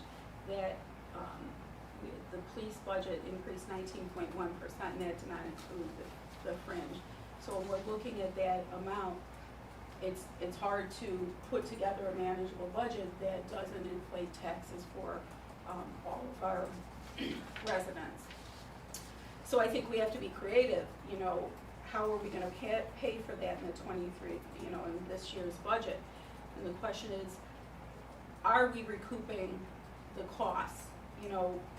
I think to kind of like fees and stuff, when our police are going out and doing, whether they're special projects or if they're going and for festivals and stuff, are we actually charging what we pay? I think that that's one of the things we need to know. And not just what we pay hourly, but what we pay to include fringe and everything else, so that it becomes we're not gonna get rich over it, but at least we're balancing out those expenditures and not going into any overtime or anything for them. Bradner Stadium rental, $10,000, that's a $5,000 over increase. Clearly, we're not making anything significant in terms of that, that rental space, and knowing that we have a team who, as been pointed out, plays 26 games, right, plus hours. So are we recouping the cost that it actually costs us for the lights, for the mowing, for any police, for any staff that we have to have? I think that before we pass on this increase to our taxpayers, we have to look and say, are we recouping the costs that that are there, so that we're not going in the deficit for a number of these things. Also, I looked, and when, everybody did a great presentation in terms of their budget, I thought, but we tended to focus just on where we saw an increase or a cut. We didn't take a look at a lot of those line items that stayed the same. And so there might be some area for us to look to say, how do we make some cuts in maybe those line items that weren't talked about, right? Where there's a line in there because it's the same as it was the year before, maybe the year before. I think we've all heard from residents that are adamant that a 6% is unacceptable. And, you know, they voted us into office to, you know, do our due diligence and make sure that we're maintaining services, because even as someone had called to complain about the potential for 6%, was like, geez, I like to have the police there, they go through our neighborhood, right, and was supportive of the increase in the police salaries and stuff. So I think we have people in the community who recognize that, but they want to maintain services, but also can't afford another 6% in terms of increase. So I like John's recommendation that we look at, because people come into the city, use our services, right? They park downtown, they look for other things that could generate some revenue. So I think that's where we've got to take a look and see where we can. It's hard, we don't have that many revenue streams, right? So we either increase revenue in some manner, or we cut services. and That's stuff. it. That's what it comes Those down. are our That's two your options, That's your two right? options, right? So, So that, Bill, is there a way, like, I know we asked about it, and one of the burning and inefficiency, becoming more efficient. I know there's, you know, a number of trucks that are in the fleet. Are we to the point now where a truck can be shared across departments? That's kind of what I was asking with that. I know it's a capital project, we're not talking about that $36,000. That's just for the bed, that doesn't even include the mechanical machine that bed's on, which is aging, and you're never gonna get that value back out of it. You know, that's purposes, you look at that and you could say, you could buy a dump trailer for $20,000 that hauls the same payload as that dump body, and now it can be hauled around with one of your already existing trucks, and you can, you know, ways to do that to become more efficient even in the fleet management, and not have such an overabundance of vehicles. And like you said, there's 2 other dump bodies that are up there. That's why I was asking that. how do we be creative with that, you know, we were talking about like the printers, not everybody has a printer now, but there's shared printers and that, you know, how, are there other things that we can kind of look at to be able to do that, to cut some expenses? And one question somebody had, I don't remember, did the police budget went to $20,000, just for clarification, was that because to sponsor somebody to go, or was that where they talked about possibly paying part-time wages? Well, there. What line are we talking about? The police training budget used to be 72. To send a sheriff to the sheriff's academy. The goal was to send somebody to the sheriff's academy this coming year, That is why it went from the 74, I don't have it here, 75 to 20, 75 to 20. yeah. And then the line above it actually, So that increase of 14, that was just the sponsor, mhm, the academy. yeah. Yeah. Could, and I don't know, Mayor, I mean, maybe this is just I don't know, because we're not on the hiring end of things, but would, under the previous circumstances, maybe when we were not competitive, I would understand, you know, making that offer, but given the competitive, salary increase, is that still, do you think, a necessary, That may not be. you know? And to Vernon's point too, given retirement, we've hired, retained, and we've got another officer coming back from overseas duty. Would we expect to still have as much OT in those areas? Could you be able to take a look at that again? Take a look at that. Yeah, the overtime's, you know, it's gonna get better. And especially, the one thing that's the unknown, you just don't know how many fires you're gonna always something that we can cut it back, and, so those are things we can take a look at, yeah. Really, is that how the special policing is done now? They'll like, if they cover St. Mary's Fest, are they charged, not picking on them, but are they charged in the overtime hourly rate with fringe of the officers?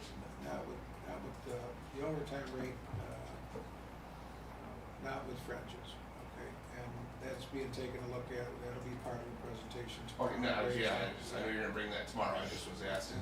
Right now, the average, it was $50 an hour is what we were getting for that. And that's gonna be part of the increase. But if we go to, you gotta remember, number two, we wanna make things safe in our community. We wanna provide a service. It's the same way, with, you're talking about the stadium. Yeah, we can get into more promotion over there, but, look what look what the orders bring to the community, okay? So we gotta, anytime you talk about quality of life, you gotta look at that too. What does it bring to the community? So, we can set a hard, fast fee and say, this is what you're gonna pay. We're probably gonna lose a lot of things. So we gotta be very careful with that too.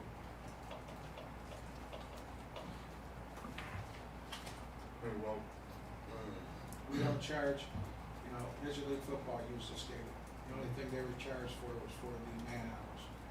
So they were not charged to use the stadium. And that was I think that was a consensus of bringing it forth to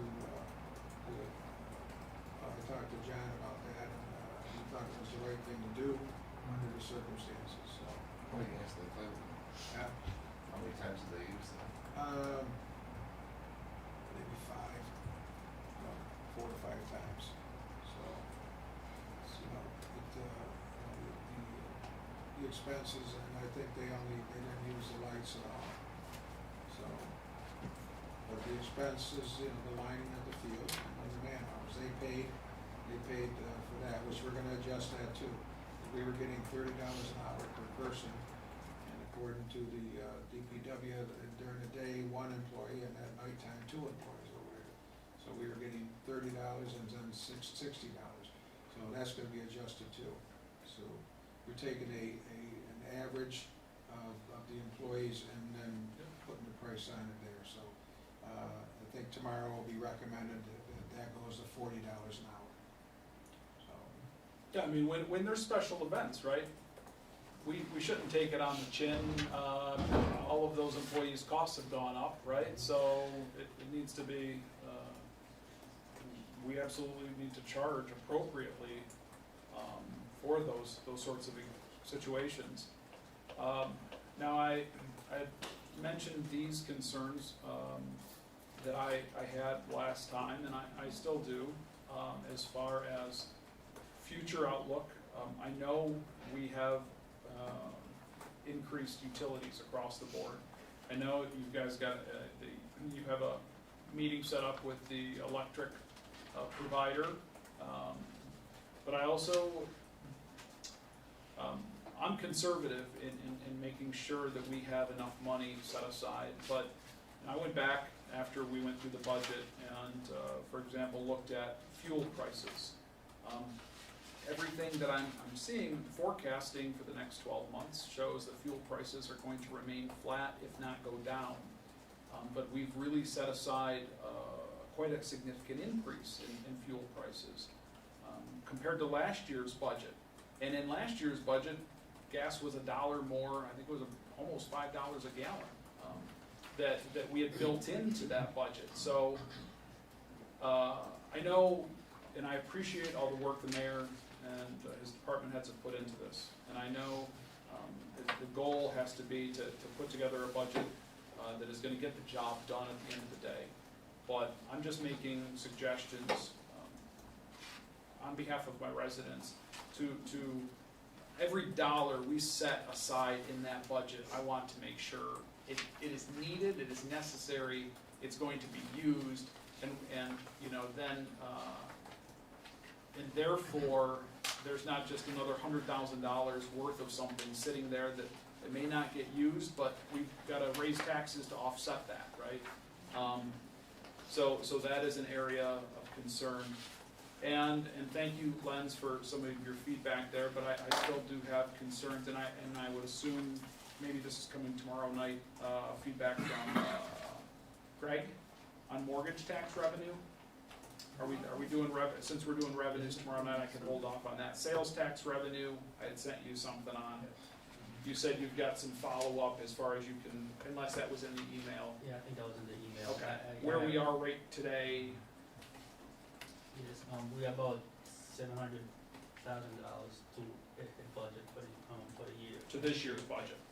That's as of, let's say today. Yeah. With the month of March, April, are we paid monthly for sales tax revenue? 3 times a month. 3 times a month, okay. Second Three one, times a month? the first one is a large one, the second one is a medium size, and the last one is a catch-up, maybe $400 or $500 there to catch up. Okay.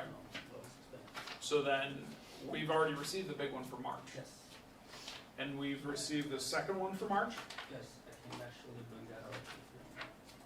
which means we've got April and May, so we've got 2 months to go. Yep.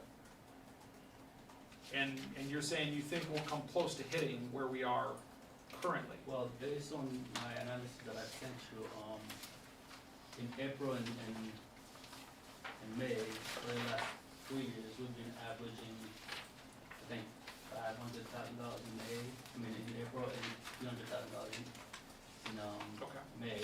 okay. If that trend continues, Sure. we'll probably get $800,000 and we need 7 and change. Yep. What should we take here?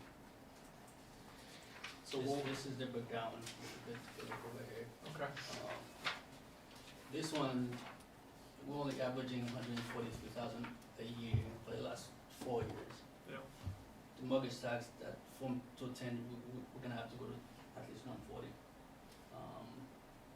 in the budget.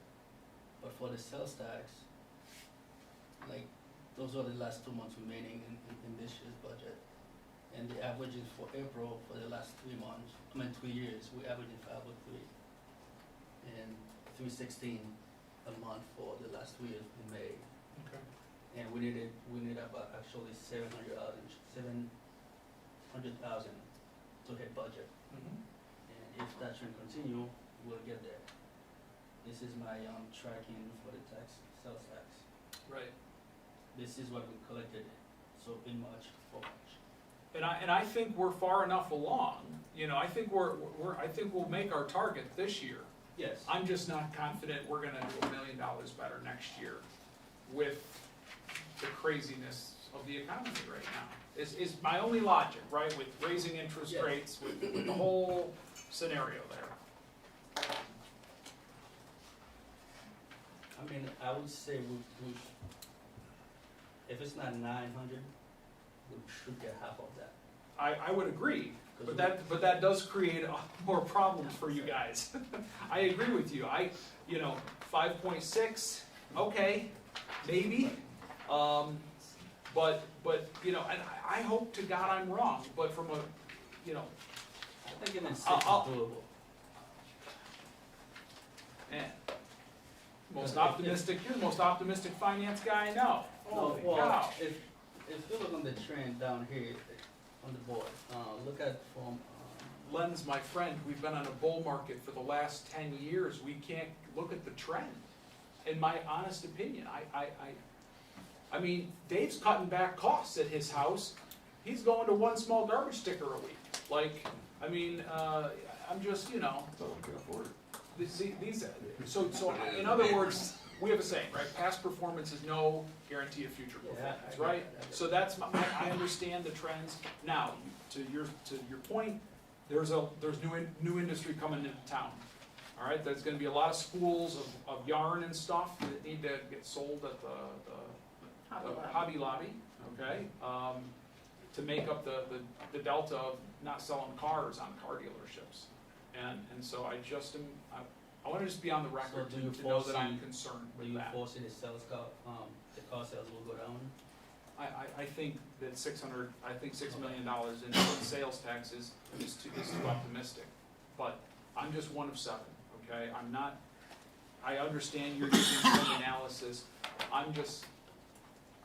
Rather than looking at trend analysis, in addition to using trend analysis, could we take a look at some of the projections coming from the Fed, right? Things that are gonna be indicative of what the future holds, and it's predicting, right? It's looking in the magic ball. If this was last year at this time and no one was talking about, or 2 years ago, no one was talking about 10% inflation, that'd be a different story, right? And it was gangbusters. But, yeah, you have a valid point, we got new businesses coming in, but I don't know about the big dollar items being sold like they were. In addition, I've always heard, when gas prices are high, sales tax revenues are high too. But if gas prices are not at $5 a gallon, if they're at $3 a gallon, then that revenue is not as high either. I think the internet stuff is still gonna be there, okay? People are still gonna buy stuff off Amazon, but I do have, I have serious concerns that we could be sitting here next year and we're looking at a $500,000 miss. And I think I don't know what the lag is, right, but you got your vendors paying sales tax quarterly, for your major retailers. Right. For your little guys, they're all paying annually.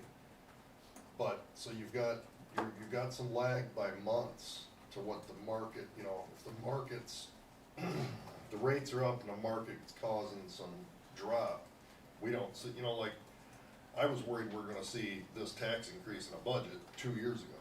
Yeah. But I was jumping the gun. Yeah. But here it is now, because of the money that was given away in inflation, it's creeping up on us. So Yep. I think Yep. there's that effect in this too, that you've got lag in the system from, who knows, from when they're paid to the state, how long their accountants are, when we get that $347,000, when was that collected? Yeah, how quickly does that turn around? So we don't know that. Could that be from last year that they're that far behind, or is it last quarter? Probably quarter behind, because the report doesn't come out every quarter, every quarter. The report, like, if I get this report in April, it's gonna be for the last previous 3 months, it's not, Sales, yeah. 12, 1 and 2 we pay in March, so you get the report in April. I think Carson probably took a hit a long time ago, but the sales tax was inflated by the free monies everybody got, and they spent on Amazon and at Walmart and such. So that's why we didn't see the whack then, right? So that stuff's all running out. Everybody's running out of low interest and freebies. I think it's a risk that's there to try and navigate with hoping, planning for the worst and hope for the best. So I feel like to project that it's really good is going a little bit too far. It's just my feeling.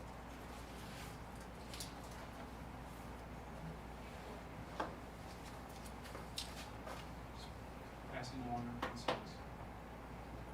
Just to give you guys a little bit, we can actually tell, going back to the parking enforcement, that's about a $46,000 increase, because we do have a line item in the budget of $22,000, and so if we figure that out, that position would be like a net of $46,000, to give you guys some idea. As I was figuring and looking at things, because we have those budgets in there. The other ones we don't, because there was not a specific line item in there for it. That was costed increase, so. Other?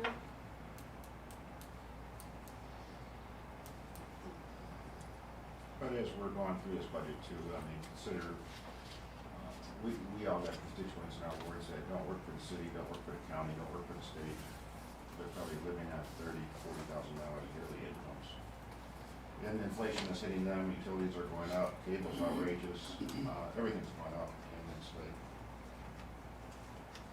they're having tough times too. I'm speaking for constituencies across the city. I mean, people trying to live on $35,000-$40,000 a year average job probably in the city, unless they work for the city.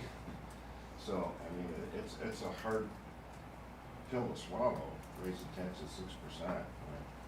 the people are out there struggling, and I know everybody's struggling, but, I mean, we gotta somehow ask the department heads, if we can't find it, ask the department heads like we did last year. John, I can remember John last year said, find $120,000 towards the end of the budget season, and they came back the following week with $120,000 in cuts. So, I mean, it takes two. Okay, we don't want to screw anybody, we don't want to screw our constituents, we don't want to screw the city services, but, I mean, something's gotta be done to keep these taxes at a minimum.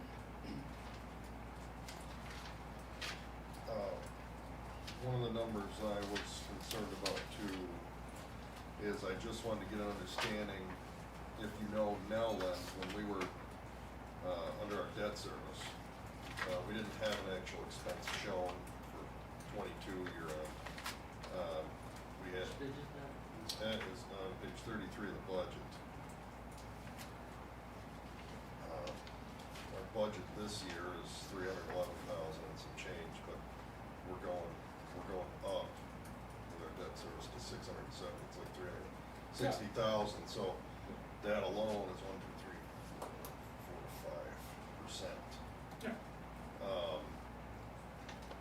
What was that, what's the significant contributor to that number? 33. Oh, You wanna- it's at the, it's the very last of our budget. It's like the tail end right before we go. The additional band, This is the general. the additional bond anticipation notes. Well, that's your, ban. So do we, how come we don't have anything shown for actual expense in 22? Was there really nothing there, or did we just never put into that slot? But I'd like to see the difference from year-end 22, this year's budget, and then we're going, where are we at? Because we did talk that we had some debt coming off the roll, right? Somewhere in this. So those could be bonds, so those are our permanent debt, service, those are bonds, and there is next year, I believe, 100,000 coming off of annual bond payment that Hans pointed out. So this is the temporary debt service. So those projects on there are projects that will stay there until we get funding back from grants. Until projects are completed. Yep, got it. Yeah. I'm on page 31 there. They've also included, I think, a ban of $1 million for War Vets Park. They've included, So if you look at the one below, Yeah. and fund transfers, Yep. because the thing is, up there, I can't, when I pay the bonds at the end, I use interfund transfer to go to debt service. Okay. Which is what Justin and Dave were talking about earlier. We can only show that as the A mark, the bottom of your budget line.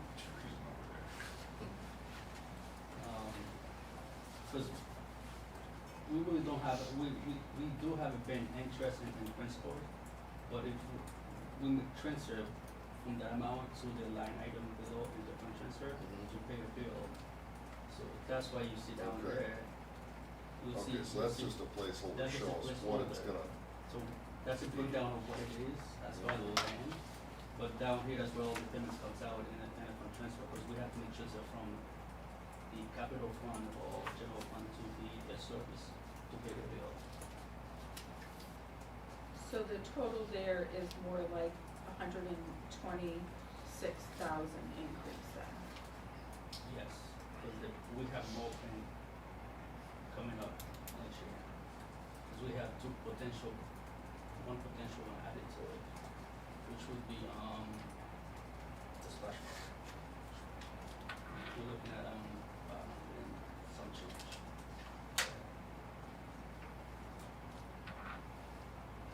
I mean, I do have a breakdown, I can break it down tomorrow if you wanna see it, the breakdown of the, band. yeah, that'd be helpful.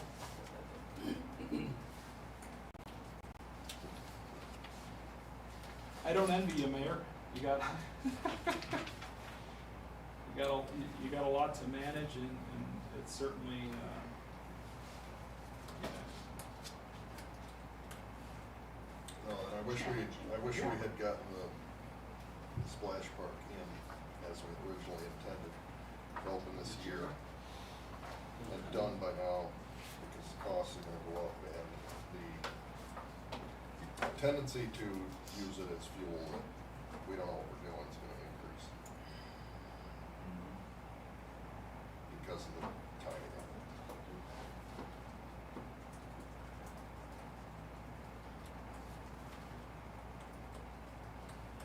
Anything else we wanna cover today before we go to? Just one last question. So also, do you have an idea, Mayor, when we could get the list? I know you said you were gonna have Robert or someone work on the, capital projects. You know, this is something that, this is something that is in the back of, and needs to be in the back of our heads too.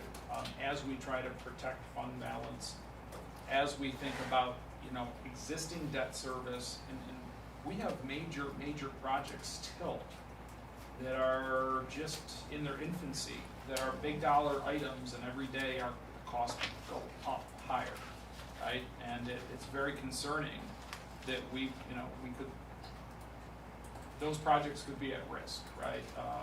South Union Street, East State Street's coming up. Is it this year, Bill? East State Street? Yeah. Right, but West State Street, you know, and what we got allocated for in the DRI 4 or 5 years ago can probably do half the work today. And so, you know, these are things that we're gonna have to factor in. That's why I asked the mayor to provide us with a list of what are we currently doing, where are we, what's the ETA on these projects. Obviously, Oak Hill Park will be completed this summer, so on and so forth, right? What do we have in the pipeline, and then what's coming down the road? You know, because you don't wanna take on enormous amounts of debt either. So we've gotta find a balance here. And I hate to think to put those projects at risk, you know, do we just do whatever the bare minimum is at this point? Back when interest rates were 2%, we said, okay, well, you know, if South Union is gonna be $4 million, then we use the 1.5 and we bond the rest. But bond, if it's at 5 or 6%, then that doesn't make it as feasible, right? So we need to keep all of that in mind too. So I think that's where BWB had recommended, you know, maybe that monthly accounting of the capital projects. Yeah. And so, page 61 and 62 has, I believe, our existing capital projects Oh, A lot. that they gave us. Huh? We have a lot. a lot Yeah, of because capital it has, 61 and 62. yes. Thank you. But, It's the balance sheet as of May 31st, 2022 at least. well, with that being said, there's some stuff that's not even included in the budget, like salt sheds in such disrepair that they can't go in there unless they're in Yeah, some type of caged automobile, correct? Those haven't been created yet, but we can put them onto the council, have a resolution to vote on those capital projects. They're not part of that list. No, I'm not asking about that list, I'm talking about projects that are upcoming, things that need to be done. I mean, the things condemnable, we just have caution tape, like uptown, there's one that's condemnable, we have scaffolding to protect people.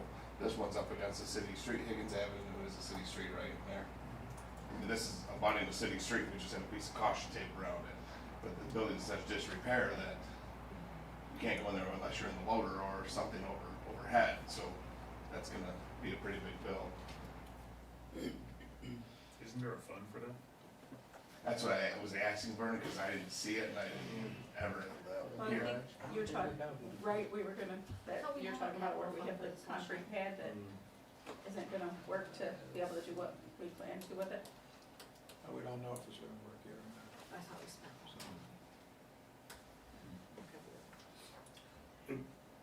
so. So we're looking for an update on this capital project list and add to it anything that's been added since When BWB completed this. I get the, That, what you're looking at, I'm sorry to interject, what you're looking at is a list of capital funds. which is Okay. different from capital projects.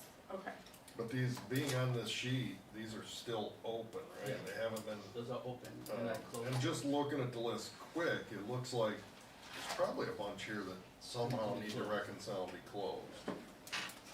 like the farmer's market? Which actually leads me to the next suggestion.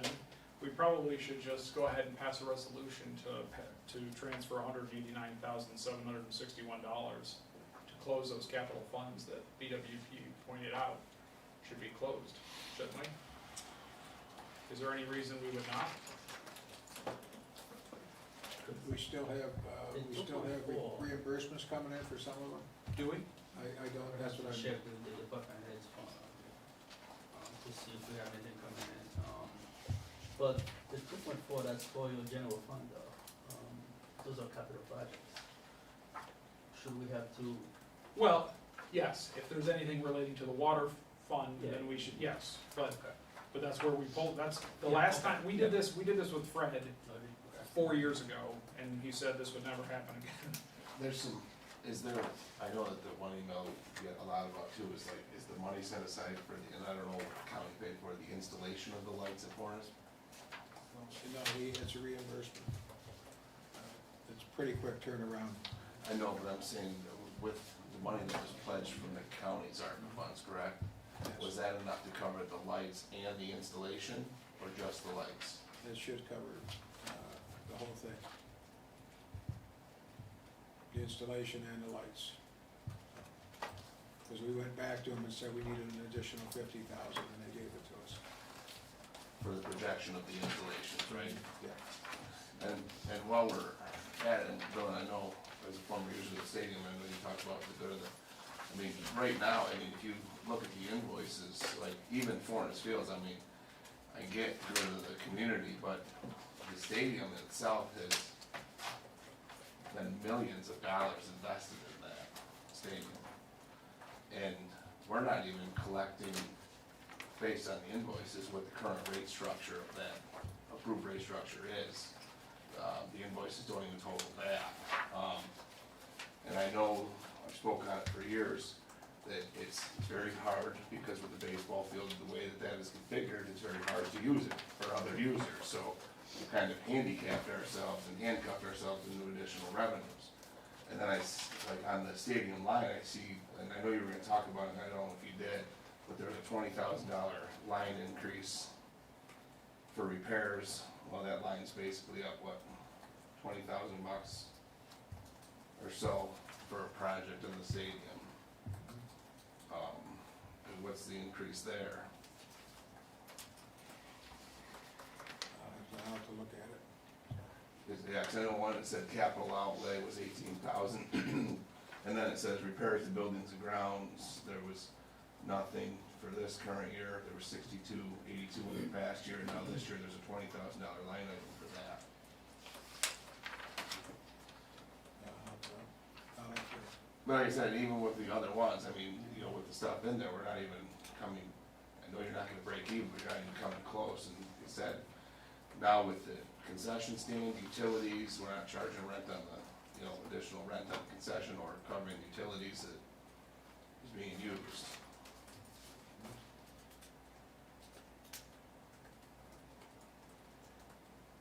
And we're passing on to our residents, really what is a community, because other residents from other towns come and enjoy it too, right? You said, and yet the city residents are the cost burden.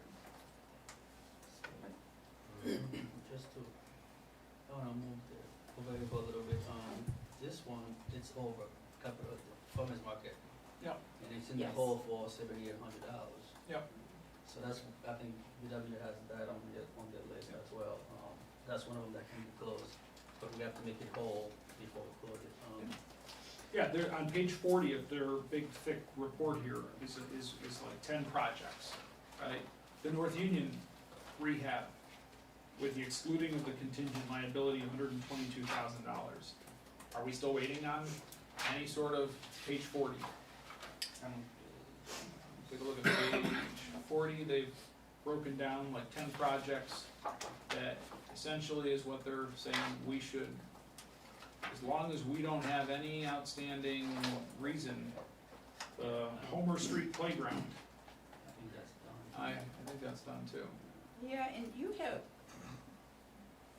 the amount you have for the farmer's market, you have 7,800.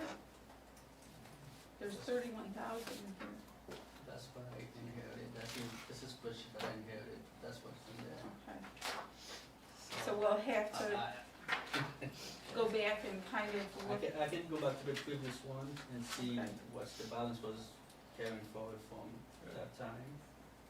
I mean, maybe you could look at what these projects that they've listed here, what they are in your, Mhm. so the Bradner Street project, the North Union rehab, Homer Street Playground, et cetera. Third Street project, that's been done and over for, I think even before I got on the council. You know. Just always wanna try to keep a up-to-date depiction of the fund balance. So, Yeah, that's sample, that's what we on there. yeah, it is. But we gotta, Yeah, I know. But, That kind of year. With, Yeah. being that it's the year, how deep are we in that project at Fortis? Can we pull that back? Or if we, and that's no cost to us unless you're saying I mean, if reallocate. we bought that and spent, you know what I mean, like, I get part of my problem with the water park, we're 700 deep, and we've got the materials sitting there. Are we in that same position with the lights? Because considering where this budget looks and my feelings, I would wanna know if we could pull that 400 back. Well, the With- county's paying it. Well, I get that, but that doesn't mean they wouldn't be willing to allow us to use it for something else. I mean, It's- lights in, some fields that aren't gonna pay for them for 20 years. I think the project is already started, because we issued a first check That, on March 1st. Okay, so we've gone down the road, we've started. Yes, we've spent 2697 this That on the money- board, and we're still waiting for the county to reimburse us. that money was ARPA money from the county, and it could only be used towards recreation.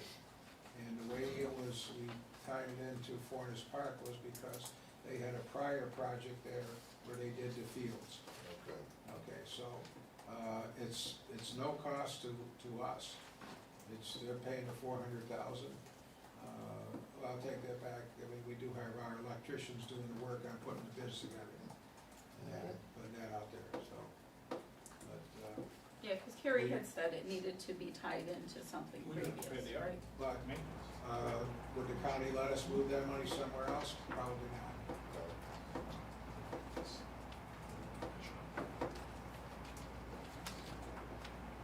Mayor, just had a thought, Lawrence Street, we kicked that bucket to this year.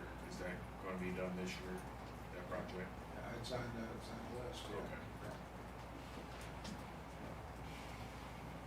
We wanna make that a parkway, Yeah. like we did, Boulevard. Boulevard, yeah. I know. But I believe that'll come out of the CHIPS money.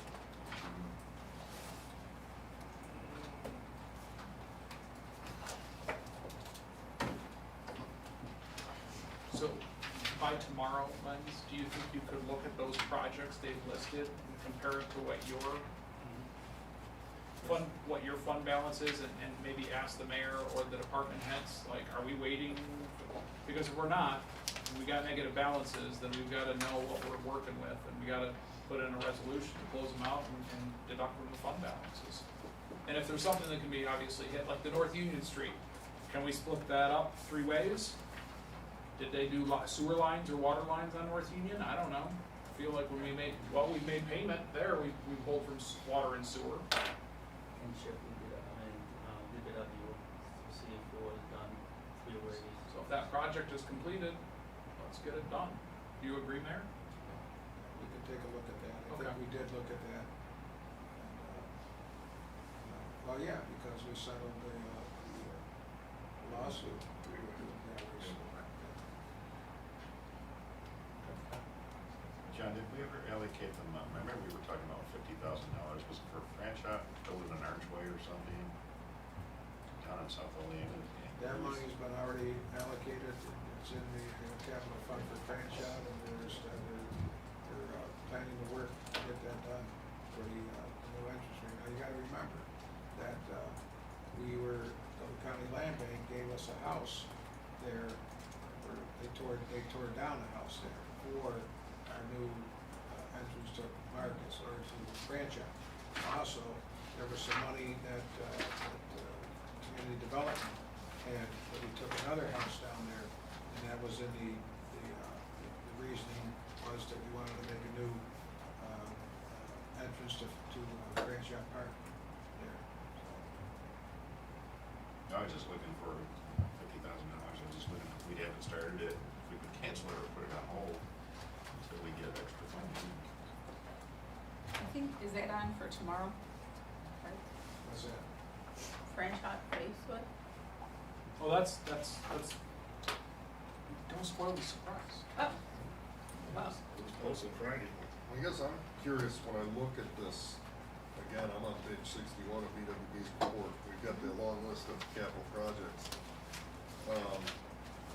Ones that were just, like, let's say the property reevaluation, it's got 50 grand slated there. We just said, hey, we're not doing that anytime soon. Is that 50 grand that benefits in any way, or it's non-existent in real form? The only thing you could do is transfer that back into the fund balance. So anything that has been allocated into a capital fund but has not been yet committed, what you could do is replenish that to your fund balance.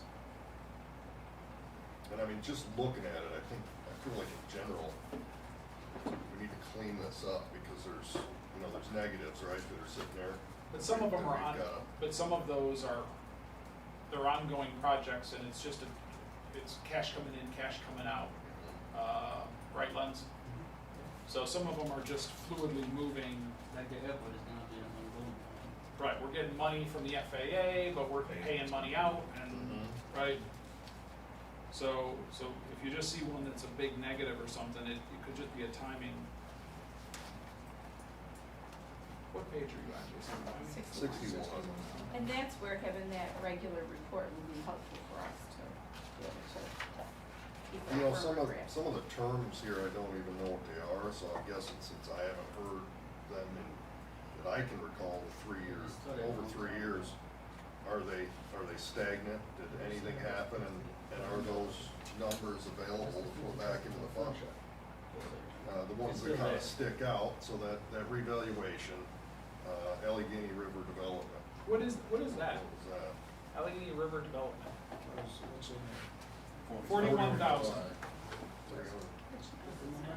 Number 176. Sure, is that That's a new one. Allegheny River Development? 176. What was that, something to do with that boat launch? We did it meet. That's been there. It was started during your administration at some point. I don't remember what it's for. That might be the plan. Was that I wonder if that was they had a they had several municipalities along the river that they did a study. We'll have to ask Carrie. Yeah, she would Yeah. Stuff for that joint study where they were, wasn't there, isn't that about boat launches where there were gonna be boat launches in several Well, yeah, spots? the use of the river all the way down through. And they did a plan one. Yeah, they did a plan. Is that, So another one that kind of is sticks that out. money in there, or is that overrun? It says it's money in there. $41,000 in there. We'll have to ask And then Carrie. like Stardust Pump Station, I would expect that's completely done by now, I would think. Which one's that, The Jason? Stardust Pump Station. 190. No, wasn't that, didn't he just talk about it? Yeah. That's, No. no? Afraid it's something different. How much is Stardust left? How is- much is left in there? There's 122,000. Stardust Pump Station is that Well, pump station that was built off Main on The Ireland. equity is 107. There's some accounts payable showing, if I'm reading right. I'm not an accountant, so I'm doing some guessing, Yeah. because I'm getting used to it, but. I know we were, I wanna say, Right now, I wanna say, I think we because we had some significant change orders to for positive, that we may be under budget on that project. I'm so that pretty sure it's done, because the last reimbursement we received in January this year, $403,000 from the state. But if we went through and cleaned this list up, I mean, granted, I feel like there's gonna be some balance going on, but there's overruns, but it would make sense that we need to accomplish that, right? Did we bond for that, or did we ban for that pump station? I can't remember. If we did, then that money can only go back towards the. Three was the Towards the debt. reservoir tank. Yeah. Okay. I don't have anything Two to separate, it's the reservoir tank off Satellite Circle, he talked about the mixing. Yep. What's the reserve for cyber attacks? For what? Cyber attacks. Okay, so we got one. That's for the insurance, I think, Is that, I believe. we draw from that to pay for the insurance? No, since we took a bigger policy. Oh, yeah, don't you remember, we got reimbursed, we paid out money for that to the, Oh, yeah. to the vendors and that, and then when we got reimbursed, the council said, keep it in the reserve account to pay towards the insurance. Okay. So we do draw from that to pay for the insurance? Yeah. Yeah. We haven't paid anything. Doesn't look like anything's come out that year. I don't see anything No coming out. money coming out this year at all. But you know, even though those look like they could be benefits, then we've got Washington Street, which I'm guessing should be pretty much done, but it's showing an overrun of $1.1 million. So what I'm hearing is we need to have a sense of which one of these are active, which ones need to be closed out and reconciled with paying out of fund balance, and which ones might need to go back into fund Some may balance. have to go back, some will have to pull out, fund balance, that probably help out fund balance at the end of the day. I gotta check with, because most of these projects are DPW. I have to check to see which one is closed, and then I have to check with Carrie on certain ones to see if they're still open, or if we're still waiting for reimbursement.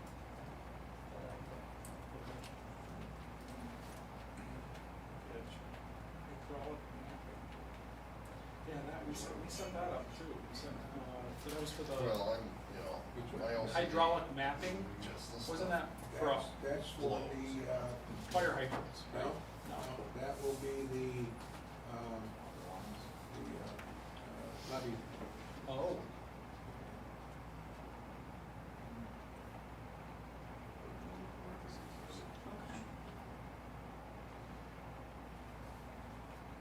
Yeah, so you didn't find us any money in the capital, unused capital funds. I mean, even the, status competition. I don't know, as long as I'm on this council, I'm not voting for a revaluation. Sorry, Greg.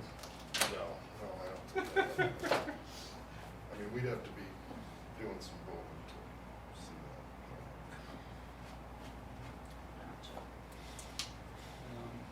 I'll check with, Brad tomorrow as well, because the status competition, I'm pretty sure it's done on the status pump station. And, the last reimbursement was received in January this year. And we have a balance of $214,000 in there right now, which could go back to the fund balance if we close it.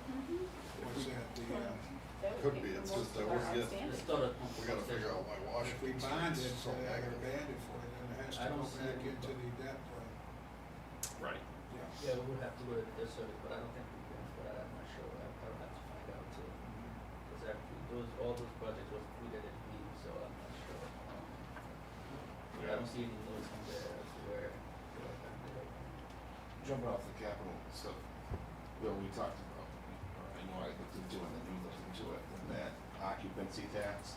I know you talked about creating like, you mentioned like a marketing position, but can't legally, that money could be put in as long as it goes to something for tourism, let's say with the Carrie's office to offset the payroll. Correct, that could also be used there, instead of adding something additional that we don't have, Right. it could be used to offset like the payroll of the community It development could be office. used to fund her complete office, and then tourism and, Cause it would fall under the tourism, her thing, that's what I'm saying, so it's. Community development and When- tourism. community Yeah, development. so I'm just saying, I know you mentioned, and I'm putting you on the spot, but I know you mentioned something about like hiring and marketing something, or, mentioned that, but isn't better use of it possibly going up there or somewhere where it could be offset the current expense? Well, yeah, and as part of it would be, as part of it is upgrading that office to take on the tourism and here too. So you got all, so, cause we have the potential, of a couple $100,000 there. Yep. So And that's not even including the Airbnbs. So, cause the county couldn't give me Matt said he couldn't break that out because they get a lump sum. Airbnb sends the county a lump sum for all of them throughout the county. So, which I talked to the fire chief, and I think we've got, I thought he said we have 6 or 7 of them Airbnbs in Olean right now. So, Anymore, there's lots of sites that do that now too, that's like VRBO and. okay. All right, Okay. Anything else? Committee reports? I'm hearing we have none. Motion to adjourn? Second. Well, Ali first, okay. Aye. All in favor? All right. Okay. 6:30 tomorrow.